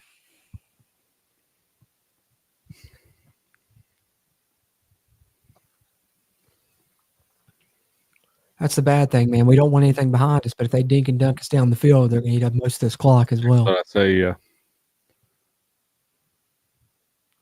Sorbsby going to take off. Molbo, good job to hold him, and I think he's going to be about a yard short of that marker. I don't think you want to put your offense in a position of where they have to score, where they've, you know what I mean? Like worst case scenario, the Cincinnati offense scores right here and scores a touchdown. Then you're down by 4. You have to score a touchdown, and you got to do it quickly. That puts you in a bad spot if you're West Virginia. You don't want that to happen, so your defense really got to hold strong here. And they're facing another 3rd and 1. Since he just converted one, they handed it to Kiner. He got just enough. 3rd and 1 again. They need the 26 for a 1st down. They go to Pryor. He's hit. He falls forward. I think he's got it. He's got it as well. Gets it by another half yard. Back-to-back 3rd and 1s. WVU's made the play right at the marker, but the running backs fall forward both times and pick up the 1st down.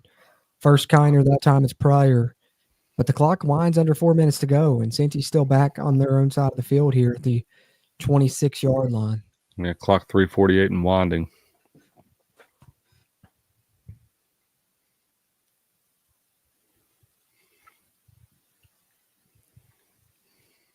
Play action this time for Sorbsby. Jackson would look like he was being They got hailed. good pressure on him. Good job. Is that a fumble? Is that a fumble? It's Let's a touchdown. If it's a score. Let's go. That's what we needed. They called a Let's fumble. hope that they hold that. They called a fumble. Did they call it a fumble on the field? Crowd reacting like that's what they called. Let's see here. We don't have no signal from the ref. The scoreboard hasn't changed. But West Virginia hit Sorbsby and the ball came out.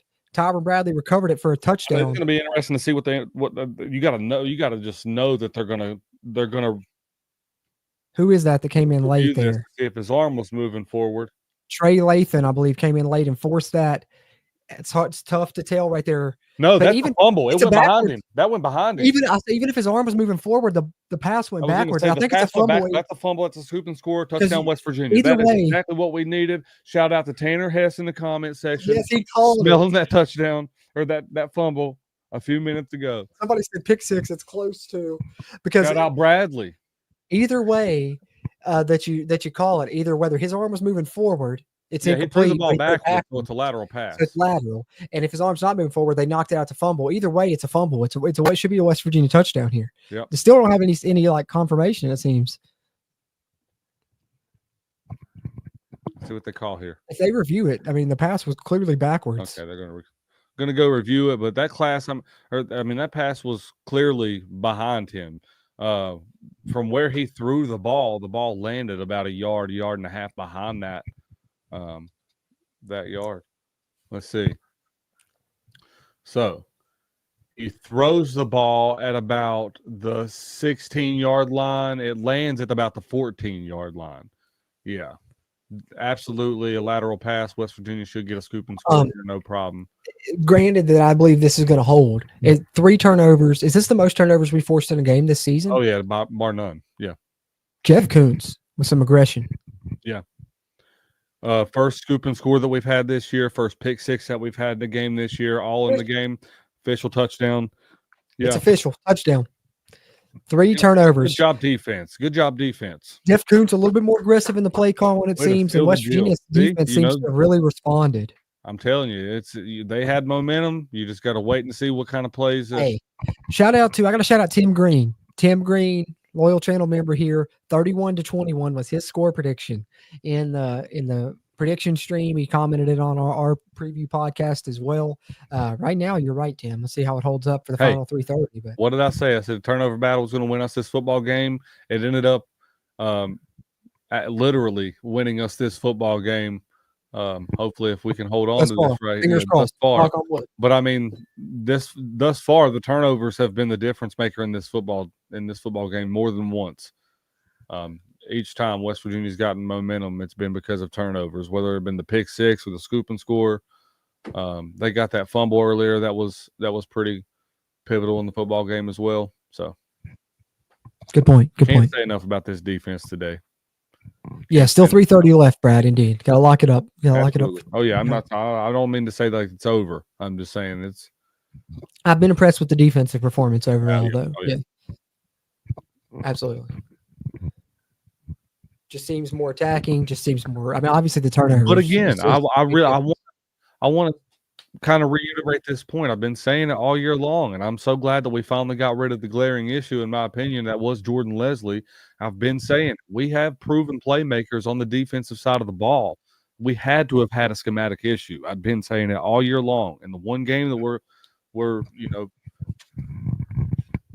don't have Jordan Leslie at the helm, we've been making plays all day long. I mean, and it's in many different facets. I mean, I know we gave up plenty of runs to Sorbsby on that series a few minutes ago, and he was making us look silly. But like I said, it's just because that's due to in large part to us shutting everything else down on the field. And if that's the exchange for what I've seen with more aggressive play calling and some more like exotic and different blitz looks. And TJ's getting held the whole play right there. I called that when it was happening. I was like, look like TJ was getting held.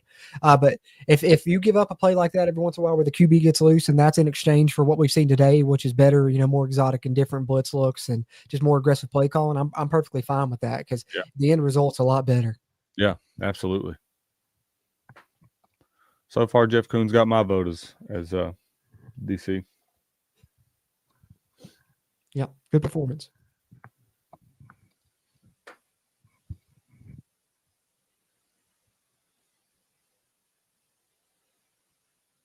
I completely agree. I don't understand why everybody's gripe was with Tony Gibson. In my opinion, I thought he was a great defensive coordinator until you got on Facebook. I mean, people on Facebook were really hard on Tony Gibson, on Gibby. Facebook WVU fans in general are a bit nutty sometimes. And he's done great at North Carolina State, in my opinion, also. Oh, wow. Connor just ran somebody over. He did.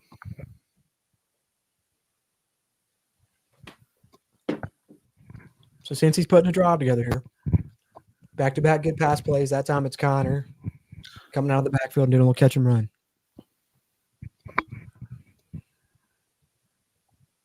They're up near midfield. 1st and 10. Sorbsby drops. Sorbsby's going to get him in the backfield. Let's go. Good. Sean Martin, sack in the backfield. Good job, Sean.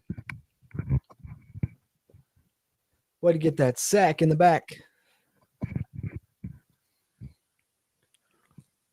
Big loss of 8 for Cincy. It's 2nd and 18. Getting close to that 2-minute timeout. WVU up 10 in good shape. Shout right out Bluefield Sean Martin, baby. now. Alma mater there. Shout out to the Bluefield Beavers. Sorbsby drops on 2nd and 18. All right, Complete defense. right Trey on Lathan. Trey Lathan. Good job, Lathan. Going to force a 3rd down here. And that's You got to know Cincinnati's probably going to go for that. 2-minute warning, but it's 3rd and long for Cincy. West Virginia, 2 turnovers, two touchdowns, by the defense in this game. Yeah, 2 touchdowns by the defense. And I want to say 2 games in a row where West Virginia is really, and obviously don't want to speak too early before things happen. But to this point, West Virginia's played in 2 straight games here on the road where teams have battled back against them. And 2 pretty, Arizona's not a great team, but they're a good offensive team. And they battled back there late in that football game, and West Virginia was able to hold on and win that game. If they were able to do it in this game, I think it really speaks a lot to the character of this football team more than anything. Yeah, to hold strong in the end. And let's not forget, something we've said already. One, Cincy is a good team. They've shown that. They've obviously shown that with how they battle back in this game. But number 2, and maybe it should have been number 1, because this is probably the main point we need to reiterate, is this is an important game in the Big 12 Conference right now. That's why you see Cincy fighting back. That's why you see these teams battling, and West Virginia making a big play at the end there. Yeah. So we'll see what happens here. It's not over. Cincy can get a conversion here, but if West Virginia gets a stop here, then you feel pretty good that you got this one locked up. Yeah. I think more than anything right now, I think with 4 losses on your schedule, I don't think there's any shot of West Virginia becoming a potential playoff team anymore. But what I do Unless think the Big 12 gets crazy chaotic. Even if the Big 12 gets crazy chaotic, I don't think the playoff committee in year 1 is going to let a 4-loss team in. I think if it comes down to that, they'll let the Big 12 champion in, and then if everybody else has 4 losses other than that, then you're just getting 1 team in if you're the Big 12 conference, unfortunately. Yeah, but that's what I'm saying. If it gets crazy chaotic to where we get the 2 seed, go win the Big 12 title, they can't keep us out. Oh yeah, that's very, very true. And hopefully that happens. You never know. Hopefully that happens. I don't think that's going to happen. I don't believe that's going to happen either. But just for the record, it is a possibility. But with that being said, I think West Virginia is mostly playing for momentum going into the bowl season, but most importantly going into the next season. But that reminds me. So with as hard as this season's been at times, with how loud the fan base has been about getting rid of this coaching staff, if you can pull together a string of wins here in the last part and beat a couple of good teams and get yourself some momentum going into the offseason, I think again, 9 you still can attain 8 wins this year, possibly 9 wins. I think 9 wins 2 years in a row. Well, and if we went out, we'd have a better conference record this year than we did last year, because we only have 2 conference losses right now. Very true. Last year. Very true. After this play, I'll tell you guys something I want to tell you guys about the rest of the day. If this holds up for West Virginia, 3rd and 12, they set up a screen prior. There he goes. He's going to get the first down. He's got about 16 yards, and Cincinnati will keep this moving.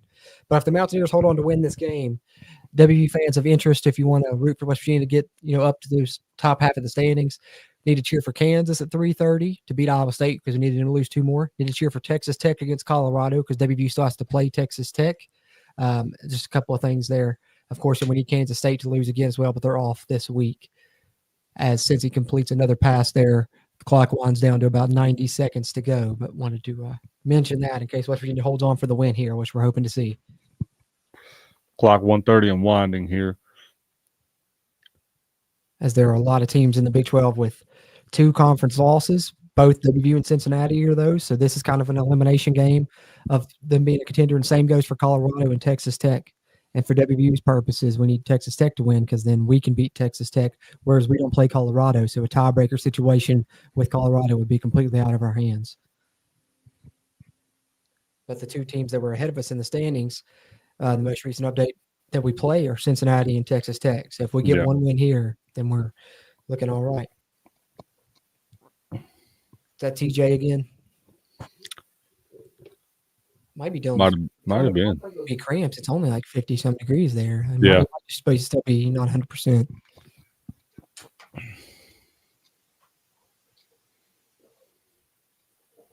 I'll tell you one thing about Texas Tech though that scares me, is they've been playing some really good football here lately. They started off playing some shaky defense. They've been playing some all right defense lately and some really good offense. Baylor's been playing good too. Baylor also has been playing some good football. Yeah, both of them in the next recent weeks. Which the Baylor game I think is slated for a 4 o'clock game. So. And we'll be in attendance. So unless Brad's around to do a watch along, may not have a watch along for that one, but we'll keep you updated. We will have one for the Texas Tech game though to close the season, if nothing else. Hey, good job to shut that down. Trotter. No, it wasn't Trotter. That was Ty French. Wow, good stuff, Ty French. Sean Martin also battling on that side. 2nd and 14 for Cincy now. Down to about a minute left. They're still trailing by 10. They're up to the West Virginia 30-yard line. Sorbsby zings one in there. It'll be about a 3rd and 5, 3rd and 6 here. Man, Henderson's got a handful. I mean, he's got to have, 6-7 catches? Yeah. 61 seconds. 3rd and 7 for Cincy, near the West Virginia red zone. Trailing by 10. They're going to have to score and kick an onside kick. Yeah, I agree, Mitchell. He's been battling some injury issues all season, but that's the name of the game, man. That's the name of the game. Yeah, I hate it for TJ Jackson, man, because he's having such a great year. Imagine if he was 100%. He's still doing. How many players can we say that about, though? True. Over the years. Another pass there for Sorbsby, and it's going to set up 1st and goal as they convert on 3rd and 7 down to the 6-yard line. Clock winding down under 60 seconds. Cincy keeping their timeouts in their back pocket. I guess in case they don't cover the onside kick, they may try and use them. Going to call false start. Looks like. False start? Looks like. It's usually what they call when they blow the play dead like that.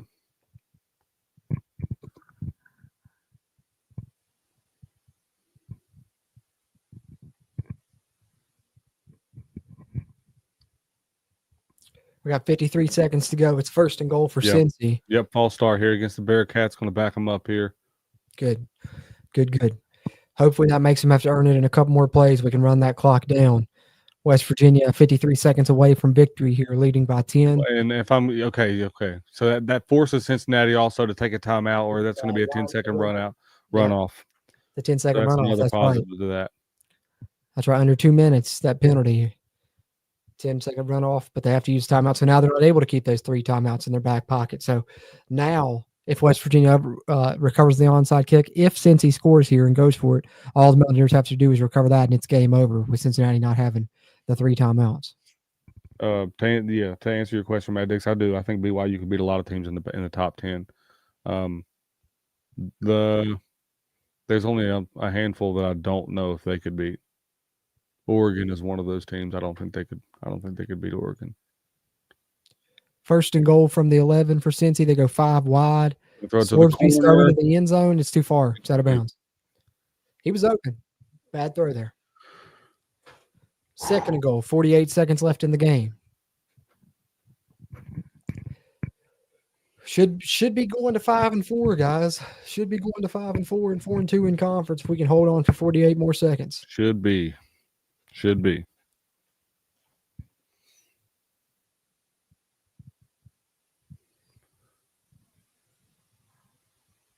The defense does look gassed, though. So, yeah, they've been on the field a good bit. They've been counted on to really. I mean, they kind of won us this game. Our offense hasn't played the best overall. Incomplete again. Starting goal from the 11, making them earn it here. 44 seconds to go. Now the question becomes: if you could just stop here, do they go ahead and kick it and then try an onside kick, make it 7? I mean, I would. I don't know. They might try and go for 6, being this close.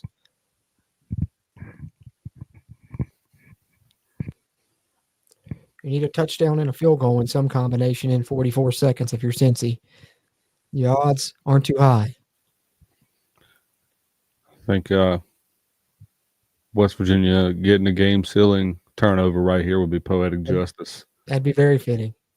West Virginia brings 3. It's thrown Good to the end defense is going zone. to force an incomplete again.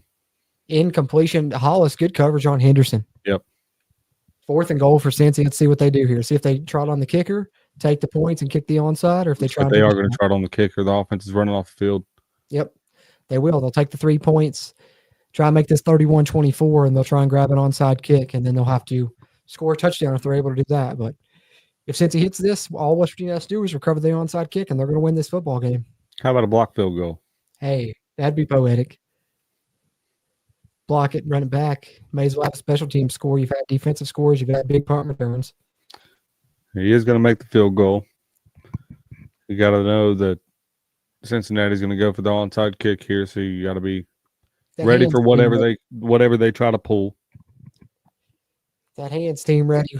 36 seconds away, but if West Virginia recovers this onside kick, it's all over, and the Mountaineers will get back on the winning side of things at 5-4 overall and move to 4-2 in Big 12 conference play with 3 games left in the season. West Virginia keeping their hopes alive. I'm pretty sure somebody this is an elimination. Somebody predicted 31-24. I believe so in the comments the other day. I had 31-27, but I had it obviously Maybe the other that's way what I'm around. remembering. I had Cincy winning 31-27. Hey, man, maybe I'll finally get a little bit of positivity on the Mountaineers. Pick us to win. It's been a few weeks on the pod since I've picked us, I think. It's been a while since I picked the Mountaineers to win. Hey, but shout out to you and Brad. I was picking them surely out of superstitious reasons because they were winning whenever I was picking them to lose. So then I finally picked them to lose, and they actually did lose. I changed that up. Shout out to you and Brad. Y'all picked the win this week, and all right, let's see. Looks like y'all are going to probably be correct. Mountaineers may have taken a timeout after seeing how they lined up. Yep, they did. All right, during that time, I'm going to go take a quick bathroom break. All right, man. Have at it. Have at it.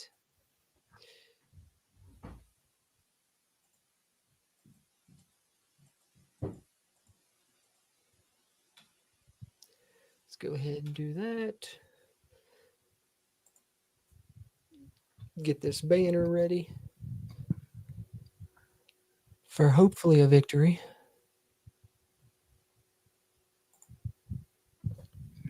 All right, 36 seconds since he's coming back out for the onside kick. After West Virginia saw how they lined up, took a timeout, wanted to be prepared. Here they come back out. And the kick is recovered. Good job there, Traylon Ray. Good job right there. Get in front of it, scoop it. And, hey, the way he fielded that, you could tell Traylon Ray's an old baseball player. Fielded that thing like a ground ball. Apologies for my dog again. Hey, Traylon Ray went back to his old baseball playing days. Fielded that thing like a ground ball, Steven. West Virginia will knee it out here. See if Cincy uses those 2 timeouts or not. They may just let it go. If they do, it'll just be 1 knee and game over for the Mountaineers. WVU going to move to 5-4 on the season. 3 games left, and they are 4-2 in conference play. Big win here on the road against a good Cincinnati team in what was essentially an elimination game in the Big 12 race. West Virginia survives. Hey, you gotta love West Virginia's resilience.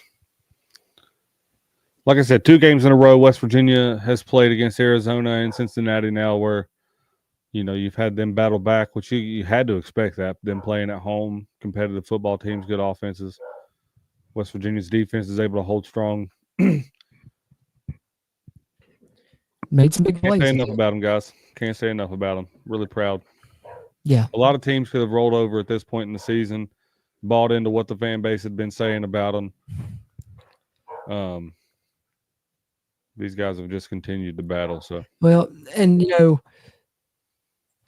I just agree with what you say about being proud because when you make a coordinator change like that, you never know how a team's going to respond. They could have folded in, they could have been depressed, but they really felt like it rejuvenated them, and we played some of the best defense we've played all season, especially when it comes to forcing turnovers. And really, the defense is one of the reasons we won this game. The Cincinnati did a good job stopping our run game and did a good job limiting our offense a good bit, but our defense made enough plays, man. 2 defensive touchdowns and we win the game by 7. I think you got to tip your cap to the defense and to Jeff Kuntz and his debut as D coordinator. Look at Bartlett talking to some of the Mountaineers there. Yeah. That's As cool Penny to said, we see. are the defense of the game. That's cool to see. Yeah, shout out Jared Bartlett too, because he had a. Let's see, that's cool. He's even getting it in with some of the coaching staff on WVU side. He had a good game, man. Even getting to the quarterback twice today. So shout out Jared Bartlett. But yeah. Anyway, West Virginia's defense really did come to play, and I know we've said it a few times today, but Jeff Coons obviously has some good schematic game plans ready to go. Indeed. And I never believed for a second that it was a talent issue. I knew that it had to have been a schematic issue because we've seen a lot of these players on numerous occasions, not just at WVU, but the other spots that they were before they came to WVU, make several plays that you knew they were capable of making. But I'm just glad to see that it was all able to come to fruition today. Finally. It was fun to watch. Yep. Now I just got to hope that it continues throughout the final 3 games now. West Virginia knew these final 4 games was the home stretch. They'd have to try and win out if they want to remain competitive in this conference. And this first one was going to be one of the tougher ones against one of the better teams of the 4 that you'll play. And it's essentially, like I said, an elimination game to stay in the Big 12 race, and West Virginia finds a way to win it with your backup quarterback getting another start. Shout out to Nico as well, remains undefeated as a starter at WVU. That's pretty cool. Let's keep that streak rolling for a while. And just really, really happy, man. Happy with the team coming back from the bye week with a good performance. Happy with the defense. Most turnovers we forced in a game this season, I believe. Definitely the first time we've had defensive touchdowns, and we get a couple of them in one game. That's game changing. And, big plays on special teams as well. Preston Fox with a good kick return that really, jump-started that late session there for WVU, and then also had a good punt return in the game as well. So I think you won in the margins, your defense, your special teams, your turnovers. And the thing on defense I was watching, much like your key was turnovers, and West Virginia won on that. Mine was red zone D and third down D. And at least I know for sure on third down defense, you did a much better job in this game than you had throughout, the majority of the season. So hats off for that. West Virginia with the win, man. It's a happy day. Let's go. Always, in the great words of Tony Caridi, it's always a great day to be a Mountaineer, wherever you may be. Wherever you may be. Absolutely. Butcher it. And this is it's been fun, man. I always enjoy these watch-alongs with you guys. Appreciate everybody that hopped in the chat and such. If you are in here live, just before you head out real quick, before we wrap this up, take a second, close out the chat, hit that little thumbs up button, give us a like on the video. Helps a ton with the YouTube algorithm. And be sure to subscribe here for a ton of Mountaineer football coverage throughout the season and even through the offseason as well, as we cover year-round recruiting, transfer portal, any other news, all of that we covered here on the CRW. But having said that, Stephen, man, West Virginia 31-24 victory. Now we got to go root for some other teams that are ahead of us in the standings so we can continue to climb up those Big 12 standings and watch some more college football. I'm going to let you guys get to watching college football as well. But any final thoughts as West Virginia gets a big win and gets back with a winning record now, 5-4 and 4-2 in conference play? No, just can't say enough about this team. Still able to fight at this point in the season. Like you said, the defense playing the game that they played today, Nico, obviously. But we'll have a show coming at you guys in a few days, but we got the backyard brawl on the backside, the basketball side coming up next week. So make sure you guys tune in for that. We got to win that game next week. Basketball team's doing good. Eat shit pit. Team is so. Eat shit pit always. Indeed, for sure. So that's what's coming on the horizon. Of course, WVU football back in action next week, taking on Baylor at 4:00, as Steven mentioned. We'll preview that later, middle next week. But before that, we'll come back. We'll get with Brad, and we'll all have a review podcast up for this game early next week. We'll probably record tomorrow night, have that out for you guys on Monday. We'll take a look at the stats from this game. We'll name some players of the game since it's a win on each side of the ball. And we'll, of course, recap the Big 12 scores that happened throughout the rest of the day. So be on the lookout for that coming in the near future. And like I said, we'll try and have at least one more of these watch-alongs for you throughout the season, maybe 2 more, probably do one for the bowl game as well. So still at least have multiple of these left here in 2024. But we've had fun with them, and we'll continue them again next season. But that'll wrap us up for this one, guys. Appreciate you guys. West Virginia wins at 31-24 over Cincinnati. Mountaineers 5-4 on the season, 4-2 in Big 12 play. And as Steven said, great day to be a Mountaineer. And as we always like to end it, until next time, let's go Mountaineers.